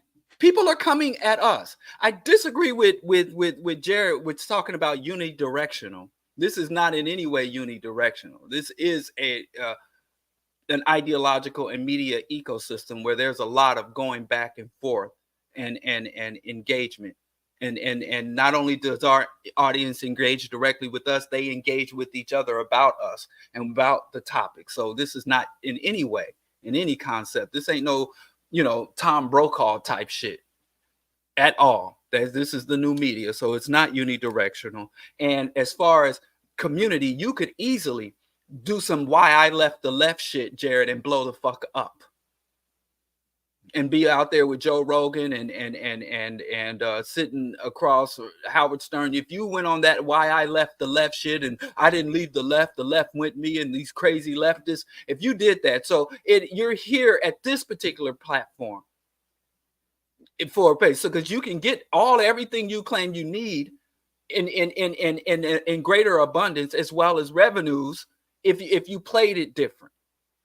So ideology matters, and the ideology and the mission matters.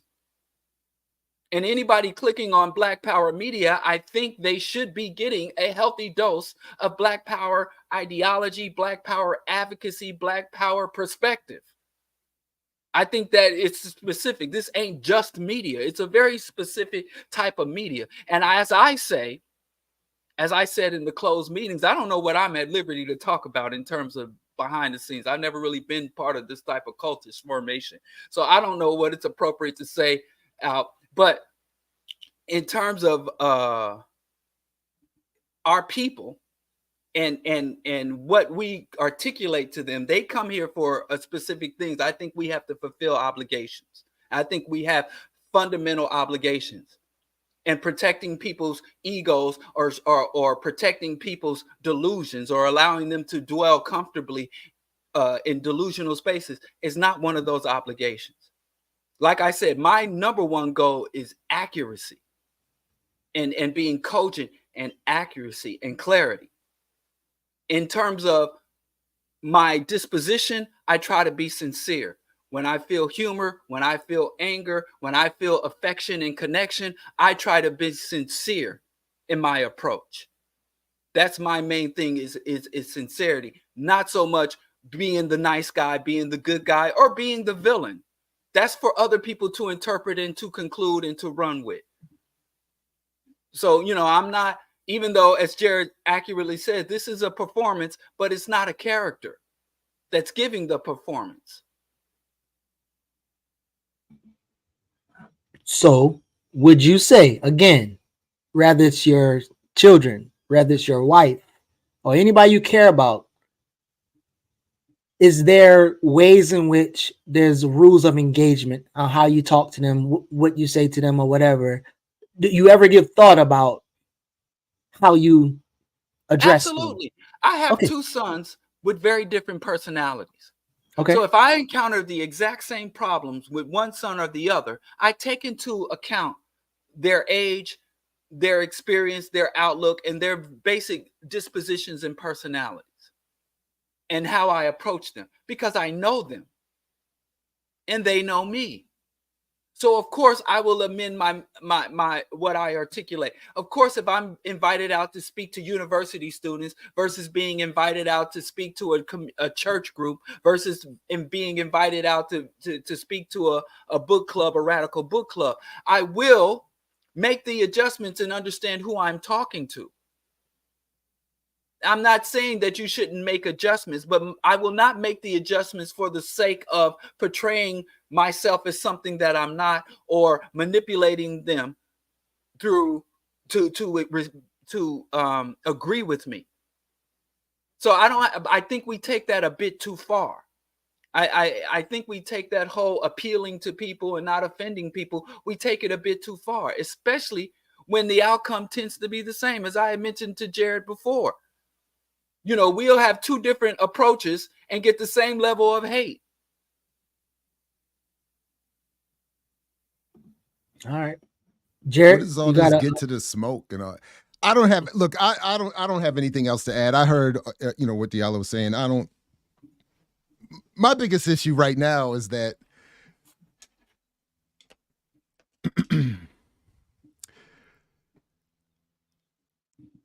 I'm just really struggling and literally losing sleep over the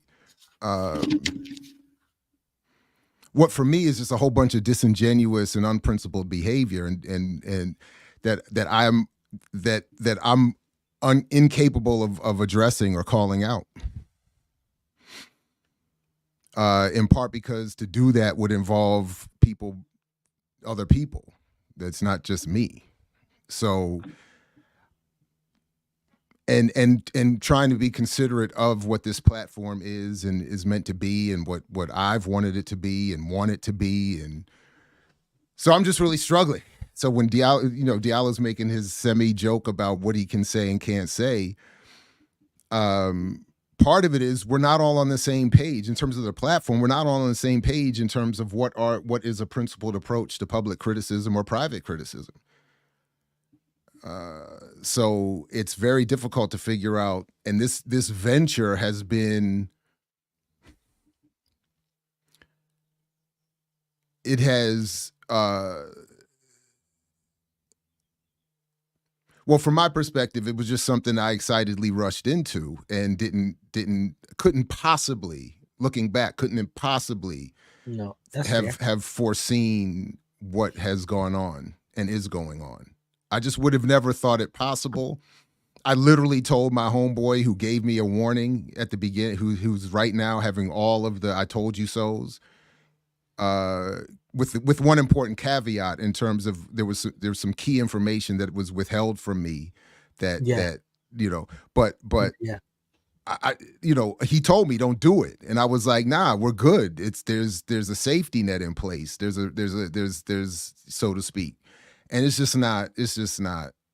So I really struggle with this because I don't like this. I'm very much, in my private life, I'm very much, we have to have a conversation or we just need to split apart. But in this and I've never engaged. So like again, and I'm not trying to be, this is not the one thing I said on Renee's show when Two Black was there that I still hold to is that and as much as I'm troubled by how it's gone on, I still am appreciative. What the Black myths critique, the fundamental flaw in it is, as I said on Renee's show that next day, when you start a critique from the basis, quoting Mao, of someone in a party, in an organization, of an entity that is itself not a party or an organization, that contradiction has never been appropriately dealt with. So we have never formed as a party or an organization. We have never done what you need to do to build the processes for having these kinds of discussions and dealing with the conflicts and the internal and all the other. So Black Myths had a critique or a set of critiques that they shared, operating on their view of what they think is happening here and should happen here. But that's very different from where all of us as founders were and what we thought. So we're all operating on different. So it was important to come together early this week and try to get on the same page, but there's still so many fundamental missing pieces to the story that need to be discussed, that it is really messing with me. I won't even front. It's messing with me. Yeah. I don't even like admitting it. I've lost sleep this week because I can't, and the primary issue is because I want a conflict I can't have. And that as I'm constantly reminded by my loved ones, and I think is an important lesson that I'm still struggling to learn, when you think you want a conflict, it ain't gonna go the way you think it's gonna go.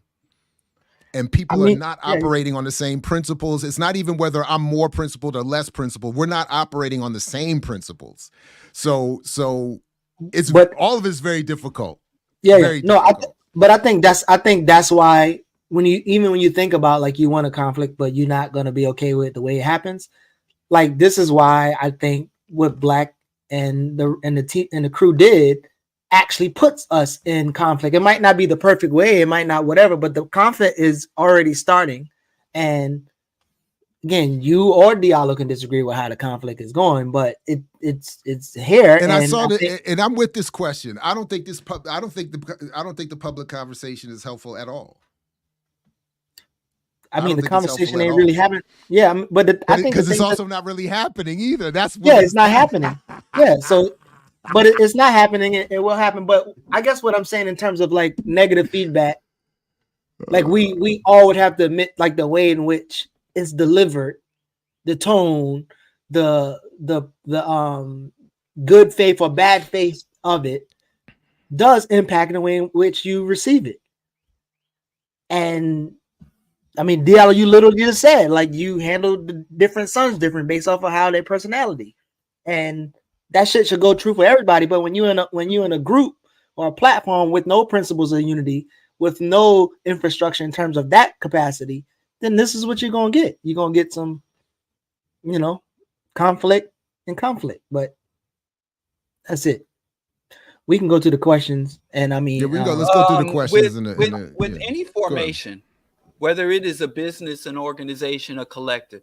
There's three in terms of content, discussions, information. You have the back room, the boardroom, and the billboard. And I think a lot of stuff we keep in the back room, the secret, off the book shit, should be on the billboard. Grime grows in darkness.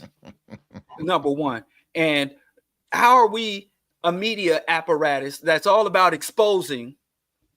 We want to expose everything outside ourselves, but then there's this refusal to expose what's within, or to be externally revolutionary and internally reactionary. You know. So, but how does this work though, Diallo? Because I get it. I think this discussion in terms of posting that thing where, and I've never been, and I have been, and I ain't doing this shit no more. I ain't with unity for unity's sake. Unity is not a good word. It's that's combating liberalism, though. Word, and it's not an inherently positive status.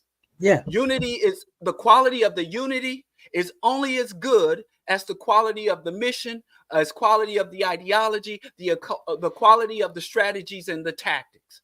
Unity should articulate both what will be accomplished as a result of the unity. Unity should also articulate what each individual who holds to the unity stands to gain, and what each individual who breaks the unity stands the consequences of unity. I think we throw unity around like it's an inherently positive thing if we haven't seen masses, whole nations unified behind something that is horrendous. But Diallo, both you and I have publicly this week, last week, and privately on our meeting this week, we put both proverbially turned on those lights, and neither one of us did. I didn't think it was my place. I'm not a founder. I'm not a core member. I wasn't at the other meetings that provoked the meetings I was at. The meeting I was at. But you are directly impacted and engaged by things you have wanted to call out as contradictions. 61 episodes and take from the back room to the billboard. And my point in bringing that up isn't to be critical of you or me. My point, or maybe it is, but in the context of trying to raise the question of this is what ends up happening.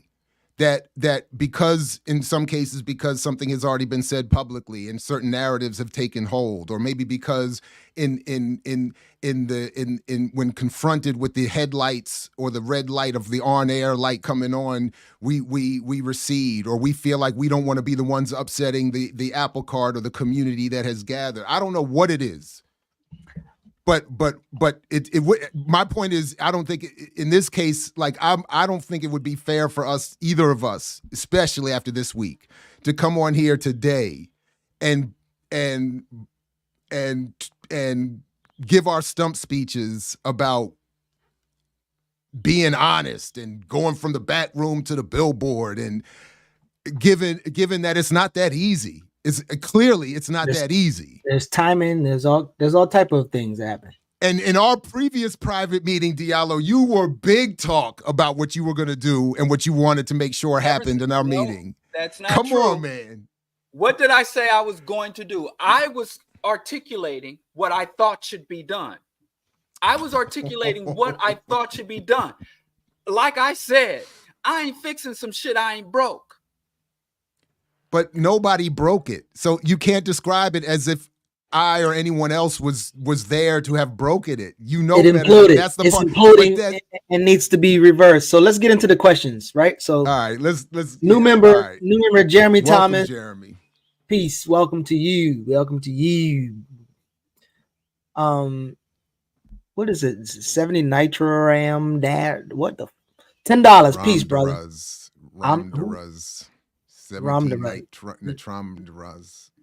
Sorry. Yeah. Peace to you too. Yeah, for the 10. Read that part. The $10. Oh yeah, so she wasn't driving the van that killed the child. So it's quite unfair to put that. Oh, that's the left eye joint. I mean, yeah, I don't know the details. We broke the protocol again. We were supposed to deal with this at the topic time, so we don't get lost. True. But but if she was, I don't know the details, so I don't know. If she wasn't driving the van, then she shouldn't be described as the villain. Diallo. This is my first time hearing. I never heard of the story, so that's new to me. All right. Second Ezra. Peace to you the as well. global family. That 20 bands. 20 bands. All right. Who we got here? Oh. So when you was talking about the 12 hours of nonviolence, I mean, I don't know Janelle Monáe that well, her stuff, but and couldn't they just do 12 hours of Janelle Monáe? And any of y'all listen to her, or y'all? I mean, Jared, your daughters? Not more than what is just popularly run around. But I couldn't tell you any of her songs, and yeah, I don't mean that as a diss. I don't know. I doubt Diallo listened to her. Here's the thing. Yeah, I actually She's went to beautiful. look at the I'll say that, and she's, they I do think, a play talented actress. more positive music for between 6 a.m. and 6 p.m. and interspliced with inspirational, believe in your dreams and all that, and Christian and believe in God and believe in yourself type rhetoric to make up for the, I don't know, I can't calculate. So you get 12 hours of positive media. And on Sundays, they always play, like, there used to be Generation Rap and other talk shows. But if y'all think that's proper compensation. But again, Diallo touched on this point, and it should be highlighted again, that commercial media is controlled by advertisers. It's not even controlled by the owners of a particular station per se. If they want to be commercial, they gotta get that payola check. They got to get that ad money, and that's not to give them an excuse, but that part has to be clear. Like we're not dealing with free and autonomous entities in the way we think. Jared, was you separating the sticks? Did you highlight that? I did highlight that because I just want Sith Lord Prince to mind their own business. Like, I don't see why what you think I'm doing off camera. Let that man separate the sticks. You know what I'm saying? That man don't want no sticks in this shit, man. Chill out. If I'm taking time to do what I'm doing off camera, let it be off camera. I don't know why. This is like the snitchiness era. This is like the snitchiness era ever. Let my guy crumble that rumble. You know what I'm saying? Like, why? Yeah, let's separate the class of that gas. Tell that man. All right, so Dr. Sebi, Diallo said Dr. Sebi pseudoscience while using his talking points. So Diallo, I'm not sure what talking points that was. So this is why it's important, right? Because people think whenever you talk anything about health or consciousness or anything, right? They say, hey, you should not have this amount of mucus. You have this amount of mucus. At one point, Dr. said you shouldn't have no mucus in your body.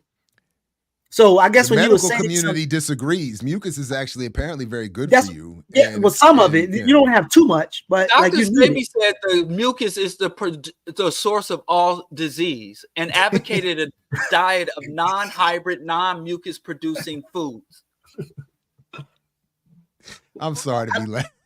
No, but I don't know what heard Diallo say get your alkaline up and all that. I don't hear Diallo just says he's a vegan. No, but get off the swine and get refined. Like y'all blind and y'all lost y'all damn mind. That's fine. Anytime Diallo talk about health or science, that's it. What you said earlier, somebody's gonna claim that Dr. Sebi was saying that. So I think they're saying because you can articulate what you believe, oh, that's Dr. Sebi's point. And like there could be something that you can say is correct that might be he said before. He might have said something that was correct at one point. My judgment, my bias with Dr. Sebi starts and stops at seeing him say he doesn't read books.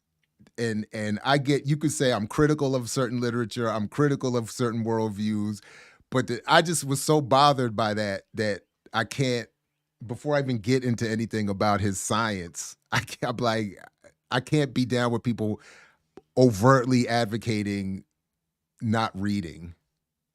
So I was just like, I just turned off right there. Air Doctor about to do a quick mix. Oh, word? That's what he said. Is he rushing us off though? I don't know. Rich the African. He telling us? I'm getting texts now. Is he telling us to get off? He's texting me now. You telling us to? Are you pausing us like that? We got to rush off of here. Wait, Lee, boy, it's rough out here, boy. Not usually, but he might be. He's saying he's got a mix coming up. Is he telling us we got to move though? I guess he was trying to make us. That's why I keep trying to tell you. People just look. I used to say this in my classes. the face and the voice you see and hear in media is the least powerful voice and face in the process of producing that media. So for all the discussion of my prevalence on this platform, I ain't the boss. And you seeing who's the boss, and as we getting told we got to move on. No, I think he was coming to save us from y'all getting into a tizzy wizzy. He said not at all. He said not at all. That's what all real bosses say when they get called out. So Rich, the African elder, Dr. Jab, what is the difference of front end white money and back end market share white money? And does Comprador economic logic make all this moot? Great. Yes, thank you for that question in the super chat. My short answer for that is in what I think you're asking about. You didn't read the free Diallo part, but whatever. Oh, did he say that? He said free Diallo? My bad, I didn't see that. Whoops. Really? Did anybody see it? I didn't either. But Free Diallo. Thank you, Elder. Okay. Free Diallo. I'm down with that. Free Diallo. But y'all didn't see that though. Y'all didn't see. Y'all read the whole paragraph and just the only free Diallo I like is Diallo free. So how about let's Diallo don't charge us to be on the platform tomorrow. We'll take a free Diallo. Nah, Diallo ain't free. We can barely afford Diallo. My point in bringing that up is that the claim when we get the promotion about these black businesses is that they're doing this for the black community and to help the black community. And yet all of it is really performing the black capitalism that white capital and elite politics have been wanting black people to focus on as a quote unquote solution so that we never radically organize for real power. So that's and always behind it, it's and almost all of it is anyway a conduit so that black money can be siphoned off into white communities, but more importantly, the potential rebellious, radical, revolutionary, organizational, political potential of the black community gets siphoned off into white capital as well. Yeah. Back again, Q. No free Diallo. I can't see it. I don't see free Diallo on here. I contend that the culture dictates the goals, methods, objectives, and real power of any people. What would an effective African cultural paradigm look like to meet our power deficit? I mean, that may be a larger question, but yeah, we'll get back to you with that answer when we finish. I really think the AAPRP has this part ideologically correct. United States of Africa under scientific socialism is the direction is the application of African culture in a way that would address this power imbalance in today's world. That's okay. Sorry, Diallo. Go ahead. I mean, go ahead. My bad. No, go on. No, I was just saying, like, even like the power deficit, like what we consider to be power, which should be a conversation too, because being control and having extractive type of relationship to the planet and people is what is considered power. So when we say power deficit, are we comparing the power to how Europeans have displayed power? And again, if Diallo talks about not closing a gap, yeah, I just would want to hear more about what this power deficit means. Unless it just means being able to control the life-sustaining resources of your people and not being in control of your life-sustaining resource mean you don't have any power. But go ahead, Diallo. Go where? You said you was going to answer this. What you mean go where? Did you literally just... In terms of culture, I think people, we have to understand our culture is a product of us as much as we are a product of our culture. And we can deliberately transform our culture, amend our culture, redirect our culture. So we're not just directed or products or outcomes of our culture. Our culture can be an outcome of ourselves. And I think culture is just one component. The cultural practices, cultural norms, cultural insights is just one component. But as you said, economics is a component of it, where he talked about scientific socialism, statehood, and nation status is also United States of Africa. I think that we as a people, I think our culture, our physiology, our environment, our physical environment, our artistic or aesthetic environment are all factors in it. So I think overall, I say ideology is more important than culture. And I think culture should be formulated and cultivated and transformed to fit within an ideology. I think the most important thing towards a power dynamic is a revolutionary Pan-African ideology, and then everything else must be born out of that, including our culture, and it must be subordinated to that. Okay. Question: do you, any of you hosts, know the cosmetic brands your significant other uses?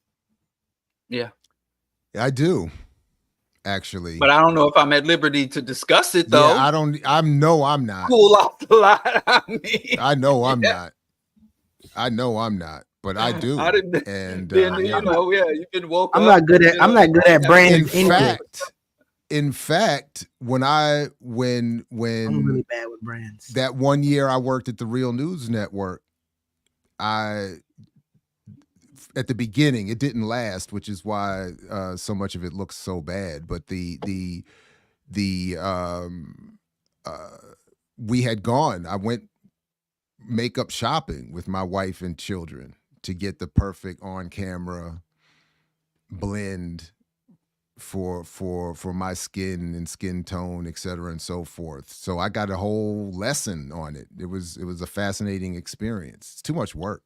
So I'm not good with brands. So even if I went shopping with my partner or she sent me to get something, I wouldn't remember, because I literally, like when Diallo mentioned that candy, and he said Joshua's or whatever the name was, I still forgot the damn name. Justin's. I eat the candy. Well, you better make improvements in that area, my man. She doesn't go to our school. She lives. Listen, all I'm saying is brands. I don't do well with brands. I don't remember. I mean, like for instance, even this Remedy Organics. If you would have asked me the name of it, I would have not known this. I know I always get this one and we're not doing no show promotion here. We're not doing. What are you doing? We're You're not right. doing brand. You're right, but I'm just saying I don't. They didn't pay us. You're right, but I don't do brands well, so no, I would never know. You don't name drop properly. That's what Diallo's been telling you. Everybody's for business but now. his own. He don't even know the product. You in everybody's business but your own. If I was doing a research project on it, I would know it. But other than that, your body, and you don't even know the name. You better research what your partner's interested in. You better. I'm trying to tell you, Diallo. What was the name of the school you was going to open? The Diallo's Home Training Counseling Center or something like that. Look, I don't know. Just send me money for it. Y'all send Uwar money. Didn't ask me name. You don't know. Send me money to open the school. Another one, Geechee. Why do you think Spelman would offer courses that ultimately won't help our culture? This chemistry. Wait, who highlighted this? And I'm saying this chemistry elective for skin products is not helping. I didn't highlight it, but why would they? Why? Again, I don't know if I thought something. I mean, they're gonna offer programs. Look, I used to joke. Spelman is not named after AB. You know what I'm saying? Like Spelman is not named after some black radical. Spelman is not named after nor founded by for the development of black radicalism. So. And shout out to the few SNCC appreciators who will get my joke there. Somebody got my joke, and I'm not even going to explain it. Just somebody got it, and shout out to you. Call Justin and get us a sponsorship, Diallo. We should have sponsorships by now. We should get some vegan snacks. I don't know. Anybody know some vegan people who are going to sponsor us? I would ask Tassili, but I just found out that Tassili. I just found out they lost some money. And now the wraps are twice as much. One of the wraps is $25. The Mandingo is $25. $25 for a wrap. But anyway, the what is $25? The Mandingo wrap. Wrap. Pause. I don't care if it's free. I'm not consuming. You ain't go. You can't do that shit. Nah, I'm not that secure. And my masculinity still has Ain't low no levels of way. toxicity. Y'all ain't I man gotta admit, there is zero chance I'm walking into the store talking about my masculinity has trace levels of non-detectable levels of toxicity. It's not fully purified. I gotta cop to that. I gotta cop to I that. know. I make the little Geiger counter jump a little bit. You put my Geiger counter, the Geiger counter on my toxicity. It's still the yours is flat, Geechee. Congratulations. Y'all don't know how to act, You man. put a Geiger counter over your masculinity. There's no beeps, no I'm trying to lights. teach y'all. I'm trying to teach y'all how to get some food in your life. You know. Now the circumference of that wrap is a bit too much. See right here, this the Mandingo rap, man. Chill out, man. Oh man. It's Oh, $35. That shit's a big too. And the big Yoshi. Anyway, shout out to Sillies, man. Shouldn't that be on the slutty vegan menu? The Mandingo rap. I don't know, man. Ask her. Let me go. Let's finish, man, because y'all, y'all always derailing. We need to wrap up.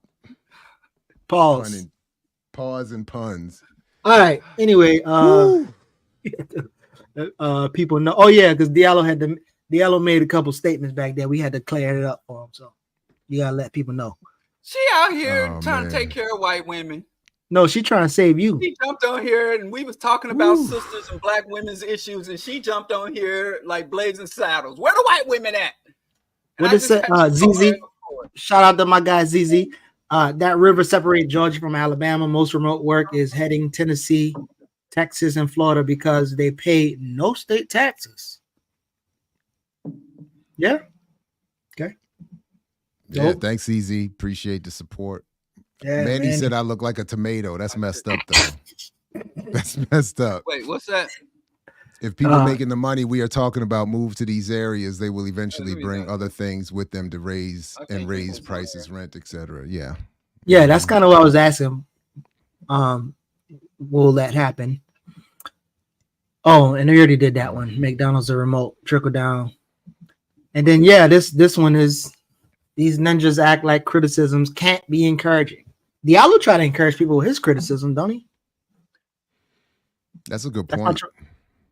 That's not your goal, Diallo? I'm not the motivator here. I'm not the professional motivator. I thought you were encouraging people to do the right motivational speaker on this screen. That was a prior profession. No longer do that. Actually, the only motivational speaker on this is the teacher, the professor, who does motivational speaking. Oh no, he professes. Here we go. You motivate. That's motivational speaking. I tear down. Jared, you're not trying to motivate your students? Don't do that. It's not. I'm just asking. Don't. I tried to encourage them to become revolutionaries. That's motivators. There we go. Motivated teacher. Okay. Jared the motivator. All right. Yeah, that wait, did Audre Lorde come up with that? The toxic positivity? I don't know.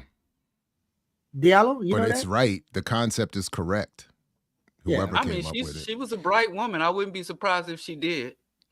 I also wouldn't be surprised if her supporters would attribute it to her. But wow, I wouldn't be surprised if she did. Diallo gonna have a meltdown trying to talk about encouragement. It discourages me. What is this? So giving up super chatting? Yep. So give up. That's when we talk about the money. Godless crew. Why you keep? Oh, you highlighted that.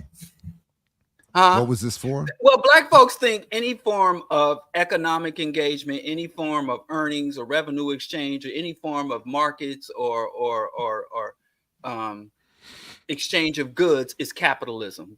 So when you say you're anti-capitalist, people expect you to never engage with money, markets, exchange. They don't expect you to earn or be able to sustain yourself because they are so subject to their capitalist indoctrination. So Godless crew is just, basically saying when we were talking about asserting anti-capitalist and saying we're not here, for the money. So she'll grow. She got to keep working at it. Just for the money. Man, you highlighting all her stuff. We skipping that. Oh man. Oh, yeesh. God I is told cruel. you she's godless. Yikes. There ain't no goddess. Wait, She what's she godless. saying? I missed it. What? I'm not putting that on the screen. That's Hey, oof. hey. Oh man. Oh. Oh, okay. All right. Dang. Boom. And in fact, wait though. What I will say in response to that Pause. But I don't know what y'all talking about. I ain't see the Oh, message. you didn't see it? Okay, then let it go. That's fine.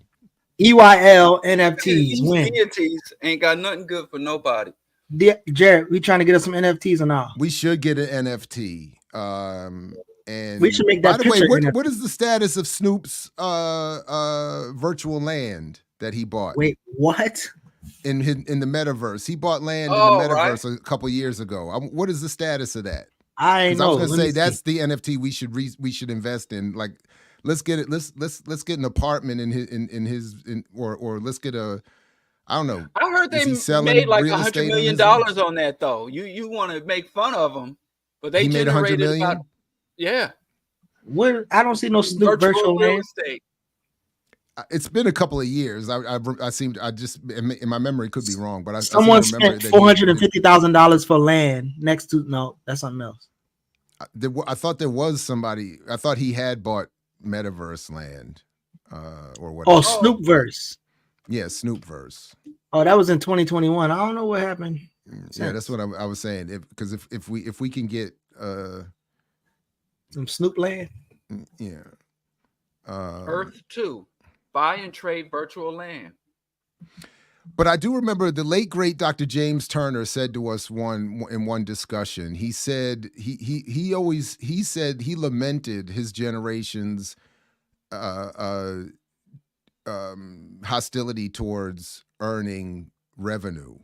He wasn't suggesting being a capitalist, but he was saying that he thinks that we went too far. The movement went too far in distancing itself from earning any revenue. And his concluding point was it's not whether you can earn $100,000 a year. It's whether you can earn $100,000 and live off of 30.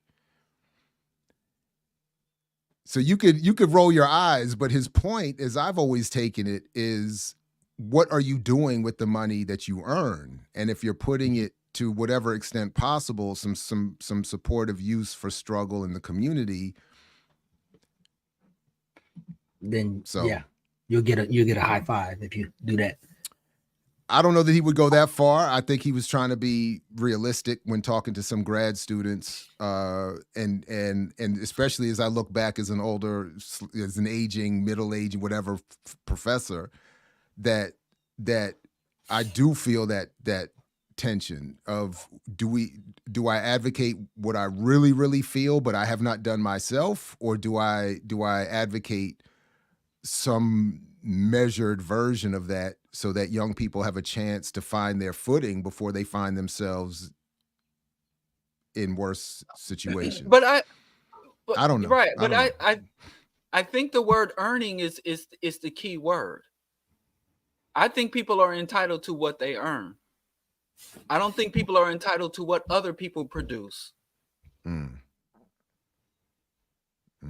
You know, ain't no fucking way Jordan should be getting all that money from chasing balls or sneakers. He don't make the goddamn sneakers. He's a parasite.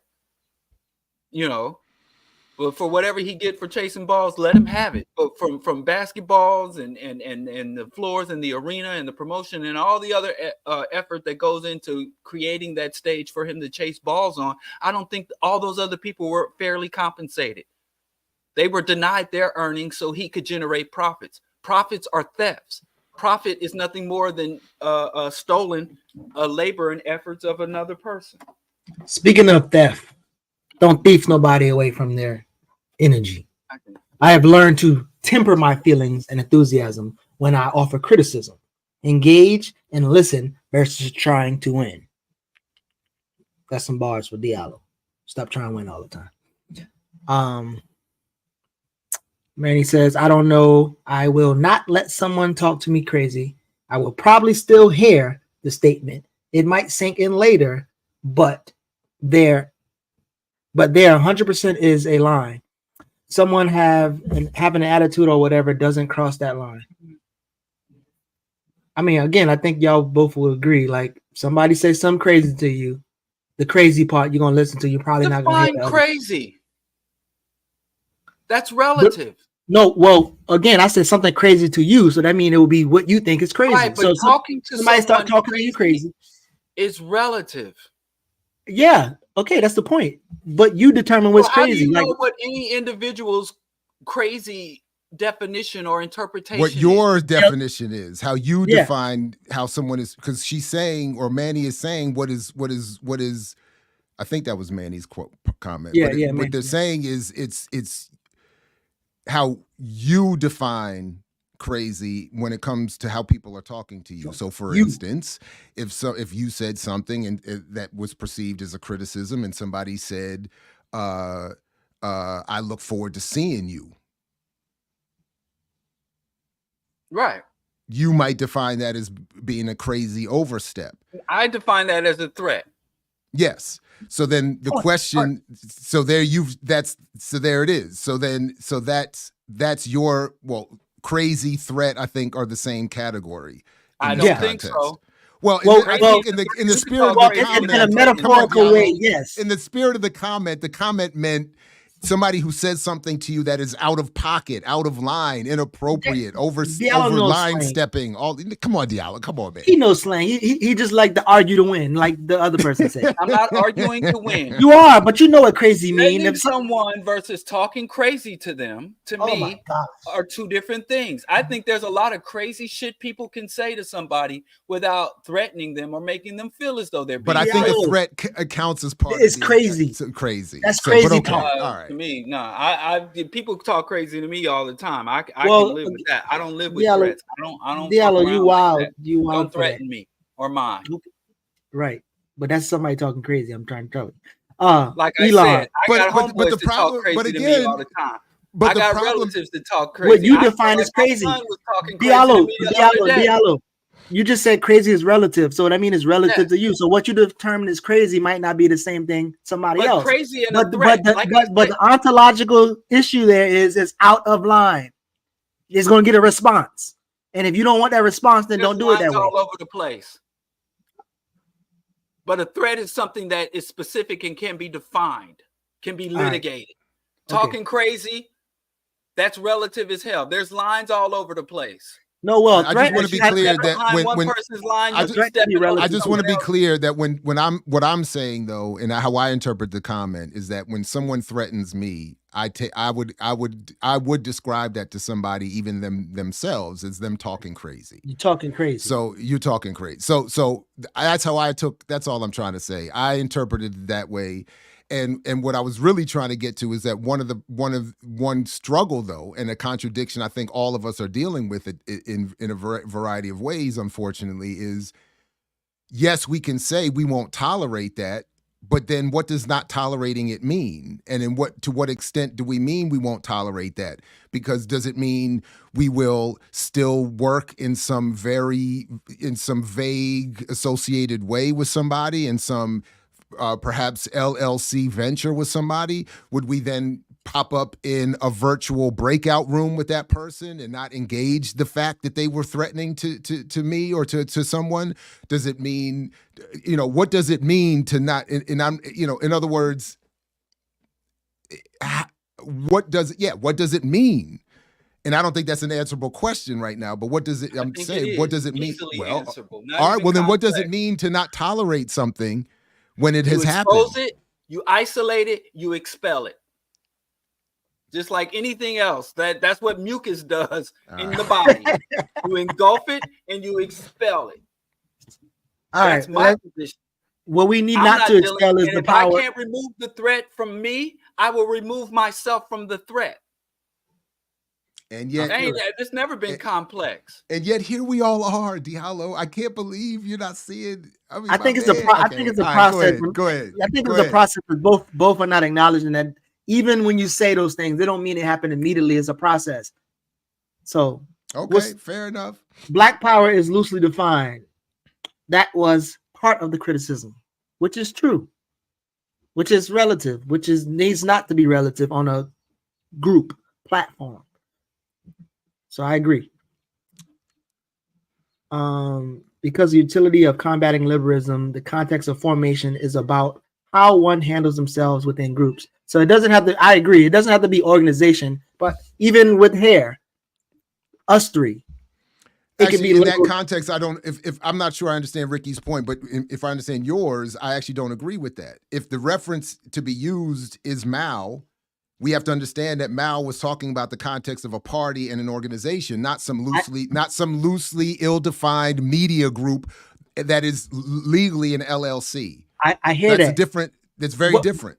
But I hear that. But the term of liberal and being liberal, if you and your homeboys or whatever, if y'all are assembling yourselves, avoiding conflict, just for the sake of being, fake in solidarity, it will still be liberal.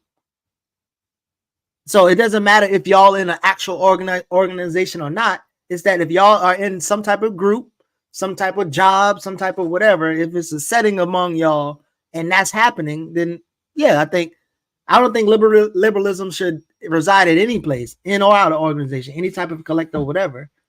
And essentially it should, be. I don't know if I agree with that. But my point would still be that if you're not in an organization or a party, you can't apply principles of an organization or a party and expect people involved in that collective to respond as if they're in an organization or a party. And that's the contradiction that has still not been properly dealt with as it relates to BPM, that I think that Two Black and Black Miss could not have accounted for in the way that they did it. That's all I'm trying to say. I think because the platform is adjacent to organization and most people in the platform are in organization. It's not the same. I know it's not the same, but that doesn't mean it's not connected. But my point is, you can't expect people you can't expect people to behave in a certain way. You can't hold them accountable if they have not acknowledged themselves to be on that same page. That's you can push them. You can push them to that, which will be necessary. Because again, oh man, I can't believe. All right, go ahead. I think we headed to what you said, Diallo. You said about to say what? Nothing. I don't understand your issues with liberalism. I think that we've allowed my issues with liberalism. The U.S. political, what do you call these terms are just beat to hell. So wait, so you said you don't understand my issue with liberalism? Yes. So meaning like you agree with liberalism? I'm not sure what you're asking. Yes, I mean in liberalism in its more fundamental sense, but let's just get through the list. The time is so down. what's the? I mean, you brought it up. What's the fundamental sense of liberalism that you agree with? Because I don't know this. Like someone said that I was a liberal when it came to gun regulation. Remember, the context is Mao and Mao's definition of liberalism. But I understand. Okay. But then he said I was writing when you were talking about in the context of Mao and combat liberalism. But then Geechee said he doesn't want any liberalism at all, right? Within groups, right? So if you're in a group, even in family, I don't think it will be healthy to have some type of unprincipled peace or conflict or getting along just for the sake of getting along. I think that's not what liberalism is, though. It is in the context of Mao, and that's what I different context. Maybe you know a different. That's going what back. I keep saying. He said in the context of family or a group. So you're saying that it only can exist it only could be spoke of in a group. It can't be spoken. I mean, in organization. Are confused about the nomenclature. I think people are confused about what it means to be left, right. So what do you call it? Resolving conflict? Right. What do you call it? Resolving conflict in your family? Should you just let conflict go without being resolved? What does that have to do with liberalism? So again, you might be way more advanced than me, but the idea of not allowing conflict to fester and not like looking past it for the sake of holding That things can together. happen. That can literally happen in any type of environment or context. And that's a problem in any environment, is what Not I'm just saying. It's not unique to liberal formations. That's or the problem in any environment, is what I'm saying. So whenever the phrase talk about rooting out liberalism, that's more, that in particular is one thing in any group setting I think is important. So anything you don't like is called, it's kind of like woke. Oh my Anything God, I don't you ain't like, about I'm to gonna do just that. call You're it not about to do liberalism. that. Any type of behaviors or any about type to- of interactions or any type, I'll just call it all liberalism, All right, wokeism. You just be making up shit. You inappropriate said you wanted to go or on, but lacking, you said you a wanted to go method into the or questions, technique but or you resolving making arguments that never was within an made though. organization is liberalism.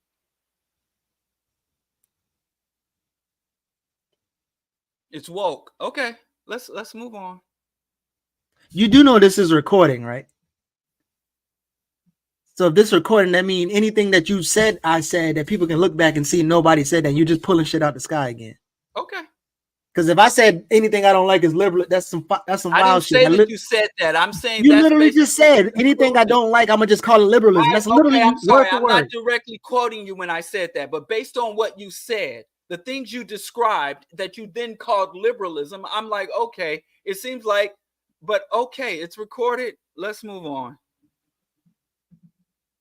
All right. Well, I don't know if this was that one. And Jared already talked about this one. And yeah, I mean, I don't know that it is even possible to not have the audience. And then one, I don't know how y'all feel about the separation between the audience and what we do on the platform, and then ourselves as organizers or teachers or whatever. Like I'm not a big fan of the separation. It's like, and I think you was talking to it earlier, Jared, about when you come on the screen, what are you doing and why you're on here.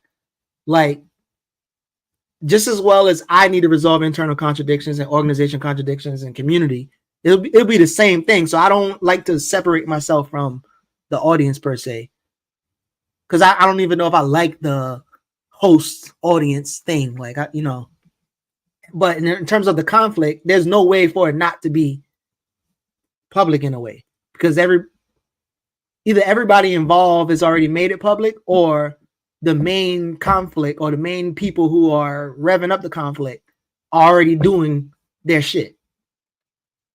And they're already putting out, again, it's like shit that we did. It's all good. We'll figure it out. We'll figure it out. We are trying to be different than I think than most platforms or other platforms. Although I don't know, other platforms engage with their audience and take their audience's input seriously. My concern is I guess if any concern at this point is just how, again, the behavior of certain folks involved, which I think is disingenuous, and then the lack of information that both can be shared or that I think should be shared, or that people in the quote unquote audience are not made privy to, but in many cases still feel comfortable commenting on. I don't know. So I'll accept certain forms of principled criticism on this, and we could just keep moving. But yeah, I mean, I ain't here just to be here. Which is why the criticism was raised to have principles of unity. Now, that would be like I would have we didn't get a chance to discuss this in the meeting the other night, but I think that there was some misunderstanding about this too. There some of the things that were brought up in terms of the criticism did in some form or fashion exist. I mean, it wasn't that there was no discussion with among the platform about general definitions of Black power, general and in part from my perspective, it was meant to be vague to a certain extent. That's why I said generally left of Democratic Party politics, so that we could have a public sphere that involved all the varieties or a number of varieties of African world radicalism, and put them in communication with one another with the idea that nobody has the singular approach or solution right. And that would allow for those of us who are comrades or friends or friendly, but don't always have the same perspectives on everything, to be in some sort of public communication. So I always understood that did exist. We did have discussions with everybody and have had discussions with everybody about we would encourage people to, behave a certain way and respond a certain way and to promote and to support the platform and participate. I mean, there's been, so I wouldn't say that there have, but loose. I mean, maybe it was loosely and not something that's constant and reaffirming and everybody was clear on. That's fair. That's fair. Absolutely. Yeah. Diallo, you highlighted the two Diallo individualists and capitalists. Did you want to respond to that? Is it on the screen? I'm gonna say I said you highlighted it. Do you want to respond to it? Yeah, but I mean, I was gonna skip it if not. Put it on the screen. Huh? No, I was gonna skip it, but go ahead. Go ahead. I'm not being. Don't be individual. I don't understand that. I was assuming don't be individualist or individualistic. Mm-hmm. I assume that's what, and I would respond to that I ain't. Okay. And again, that's the thing where people think earning money or purchasing or engaging in any type of economic activity defaults to capitalist. And in fact, most of our economic life and most of our economic engagement, most people are not capitalist and are products of capitalism, are exploited by capitalism, but we're under the impression that we're all in it and we don't understand the role we play underneath capitalism and not roles as capitalists. So many people elevate behaviors, economic activities as capitalistic when they aren't. I mean, again, I think we, as much as we read and study or be around people or whatever, I think we just fail to accept that majority of people don't know anything about capitalism and can't express much of anything about socialism or all these other things, which even if we did a research on a college campus and survey people, answers will be all over the fucking place. And right. I think so, but I see the two laughing. I don't want to ignore the two laughing emojis. So I think it was said in jest, sure. But there is an element of reactionaries to try to assert that someone says I'm a socialist and they see you buying an oat milk latte at your local cafe, or they see that you have a smartphone and they were like, oh, you say you're a socialist. Why do you have a smartphone and a latte? And what's really fucked up about that is those things were brought to us through socialistic public financing, through publicly funded research institutions and the collective communal work of others. So even the things, everything that there was one economist that said really all economies are socialist in terms of how they function, but they're capitalist in how they distribute. Because you need communal, like if you got a job as an individual and you behaved like a capitalist at your job, you would be immediately fired. Even if you went to work for a capitalist industry, if you start hoarding the office resources, if you refuse and you start treating everything like your intellectual property and your private exclusive intellectual, and you're only there to do the minimum amount of work for the maximum return on your input. If you behaved like a capitalist in capitalist enterprises, they would fire you immediately.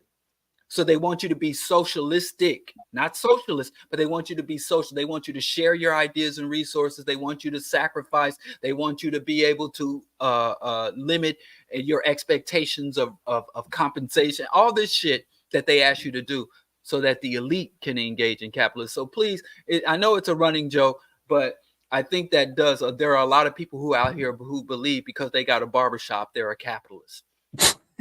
Well, Air Doctor is a capitalist. Or because they drive Uber, they're self-employed, entrepreneurial independent contractor. We got to stop that. Shit, wow.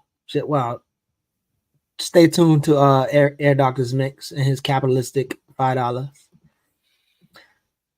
Justin's peanut butter cup. Oh yeah, Diallo, you highlighted that. That needs a response that can stand on itself. That is a scientifically verified. Yes. I mean, I had the dark chocolate one. The dark chocolate one is fire.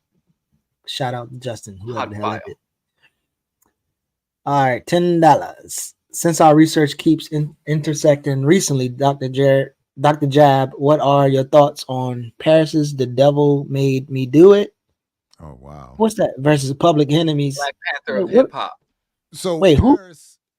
Paris, the Oakland-based legendary MC, who also penned all of Chuck D's lyrics on the last Public Enemy album. I can't. That's a good question. Thanks for the support for the channel. I don't have a good answer to that. I don't remember the specifics of The Devil Made Me Do It. Fight the Power, what I remember, I mean, it was just generally a Black Pride song with no specific call to a certain political form of struggle. But I just appreciated the just the condemnation of John Wayne and Elvis was enough, you know. But yeah, so I don't know in terms of the specifics of my research or where it overlaps. I'll have to go back. But you know what? Let's put that on the run sheet for next week. Let's all revisit Paris's album. And we'll talk about it next week. Thanks. All right, Diallo, I'm gonna need $25 for wow. consultant fee. I'm gonna need $25 for consultant And fee. shout out to Robert Williams in the thumbnail. I got this. I got this. Hello, I got this. Oh my God. And that Umar money. Getting Umar money. Somebody should do a verse instead of A-Rap money. That would be dope. ZZ, $2. Punani rap is the stilo. Geechee don't. Now Geechee's good where he's at. Politics before Punani. Politics before Punani. Geechee's like that mango dingo rap is $25. How is Geechee gonna afford his daily mandingo? Hey, chill out, Oh dog. my God. Chill out, dog. Chill out, dog. The I'm rap trying help. to, the price gotta come Nope. down. Or we The gotta, rap. the The revenues rap up. help. The rap help you be a better mandingo. By the way. Oh, what has it got? Root vegetables. Root. Yam in out his system. It's got no It, yam. it make your monster hard like rock wire. Okay. It's for All right, the so- mandingo, not from the mandingo, but to the mandingo. Okay, All right, so then unpause. You should have clarified. I understand now. Y'all ain't never seen my voiceover of the preacher who was stealing money called Pastor Longstroke. Back in the day. I remember Yeah, that I saw one. that. Reverend I Longstroke. did a man. Reverend Longstroke. Oh, so we already did he join twice? I don't know, Oh, but thank Old you. Dirty. Old Dirty Kung Fu. Shout out. All right, EYL is a must see. This is our last one. Other channels tend to water down their rhetoric to appeal to the mass audience over time. See, they appeal to the audience, and Diallo, he don't even like our audience. So Y'all be trying to water me down. but you don't like our audience, so we different. I don't what? You don't like our audience. You be. Why would I not like our audience? I love our I don't know. audience. All right, let's see. So much abuse Wait. for the audience. We're gonna do some Like research. your Lord Research. and Savior. Y'all spat upon me. No, we about to do research. Everybody in the chat. Everybody in the chat. Up the hill. If you think Diallo like the chat, answer yes. If I you stand think corrected. Diallo My don't like the bad. chat, I stand answer no. corrected. I stand corrected. Thank you for the correction. Paris penned the lyrics for PE's Rebirth of a Nation album, not the most recent PE. We're album. doing My some bad, research. my bad. Everybody who think Diallo loves the chat and treat him well, say yes. People who think Diallo don't like the chat and treat him bad, say no. We got one yes. I love the chat. I'm for the people. Them Diallo, when he respect the chat, you say yes. He disrespects the chat, says no. Whoa. Now, respect. Oh, you winning. Now, I said I love you, baby. I didn't say nothing about respect. You know, hey. Oh, Diallo, actually, see, girl, fuck no. God dang. God damn. Godless. She's working through some things, but I'm always Depends.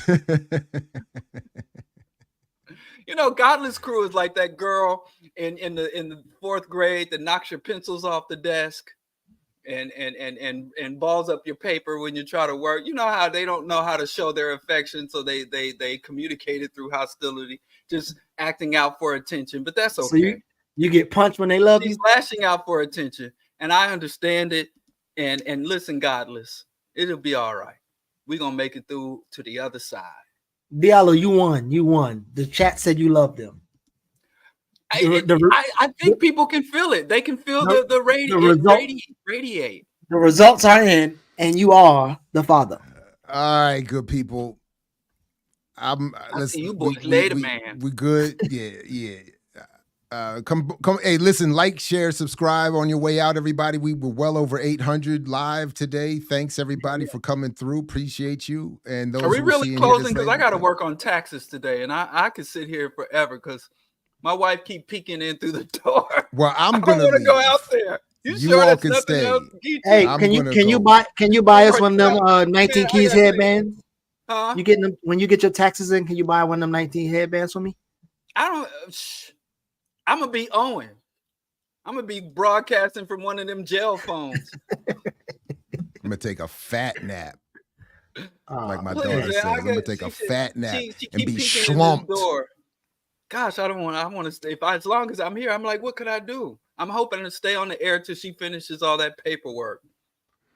Nah, man, get them Pulling taxes out done. files and shit, yellow folders, asking me about receipts. Jesus.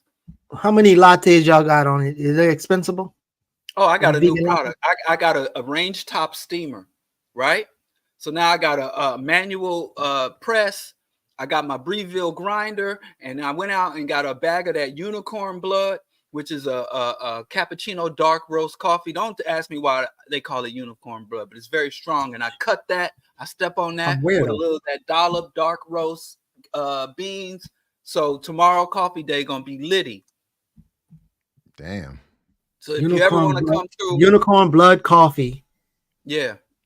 What else? That shit dark, is strong, dark matter. man. No, that ain't for no punks and no chumps, man. You got to be I about drink, it. I drink. Like I said, when like I said, when the revolution comes, I'm a coffee snob. I might be on the side with the bourgeoisie. I might, because that's where the good coffee is. Can we just have some components of capitalism? Latin America. I don't need a private jet. I gotta have my high-end car. I can't. Oh, unicorn blood apparently is a reference to Harry Potter. Yeah, it is from Latin America. Cherry praline, semi-sweet chocolate. I mean, I don't know nothing about dark no Harry matter Potter. coffee. I'm about to get some of this. I'm about to get some of this right here. $30. What is unicorn blood for this little can? Mine says 20. I bought a bag. I bought a whole beans. Yeah, mine says 20. Beans. Well, I don't know what this is. Keep drinking that Folgers with the. What the hell is this for $30? That's not. Look, we don't. I don't know why you putting this on. Look, man, I gotta go, man. You giving people free product placement. I gotta get out of here, man. Peace, everybody. If you're willing to fight, I gotta do taxes, man. Don't leave me. Don't leave a brother hanging. We'll see you next week right fine. here for more. Go take your nap. Go get your Mandingo wrap, and I'll go get into these files and look for documents that I told my wife I saved, and I don't know where the hell they are. I need my Mandingo wrap because I'm going hiking. Everybody man. be individual. Do for self. Enjoy. You got to earn your liberation.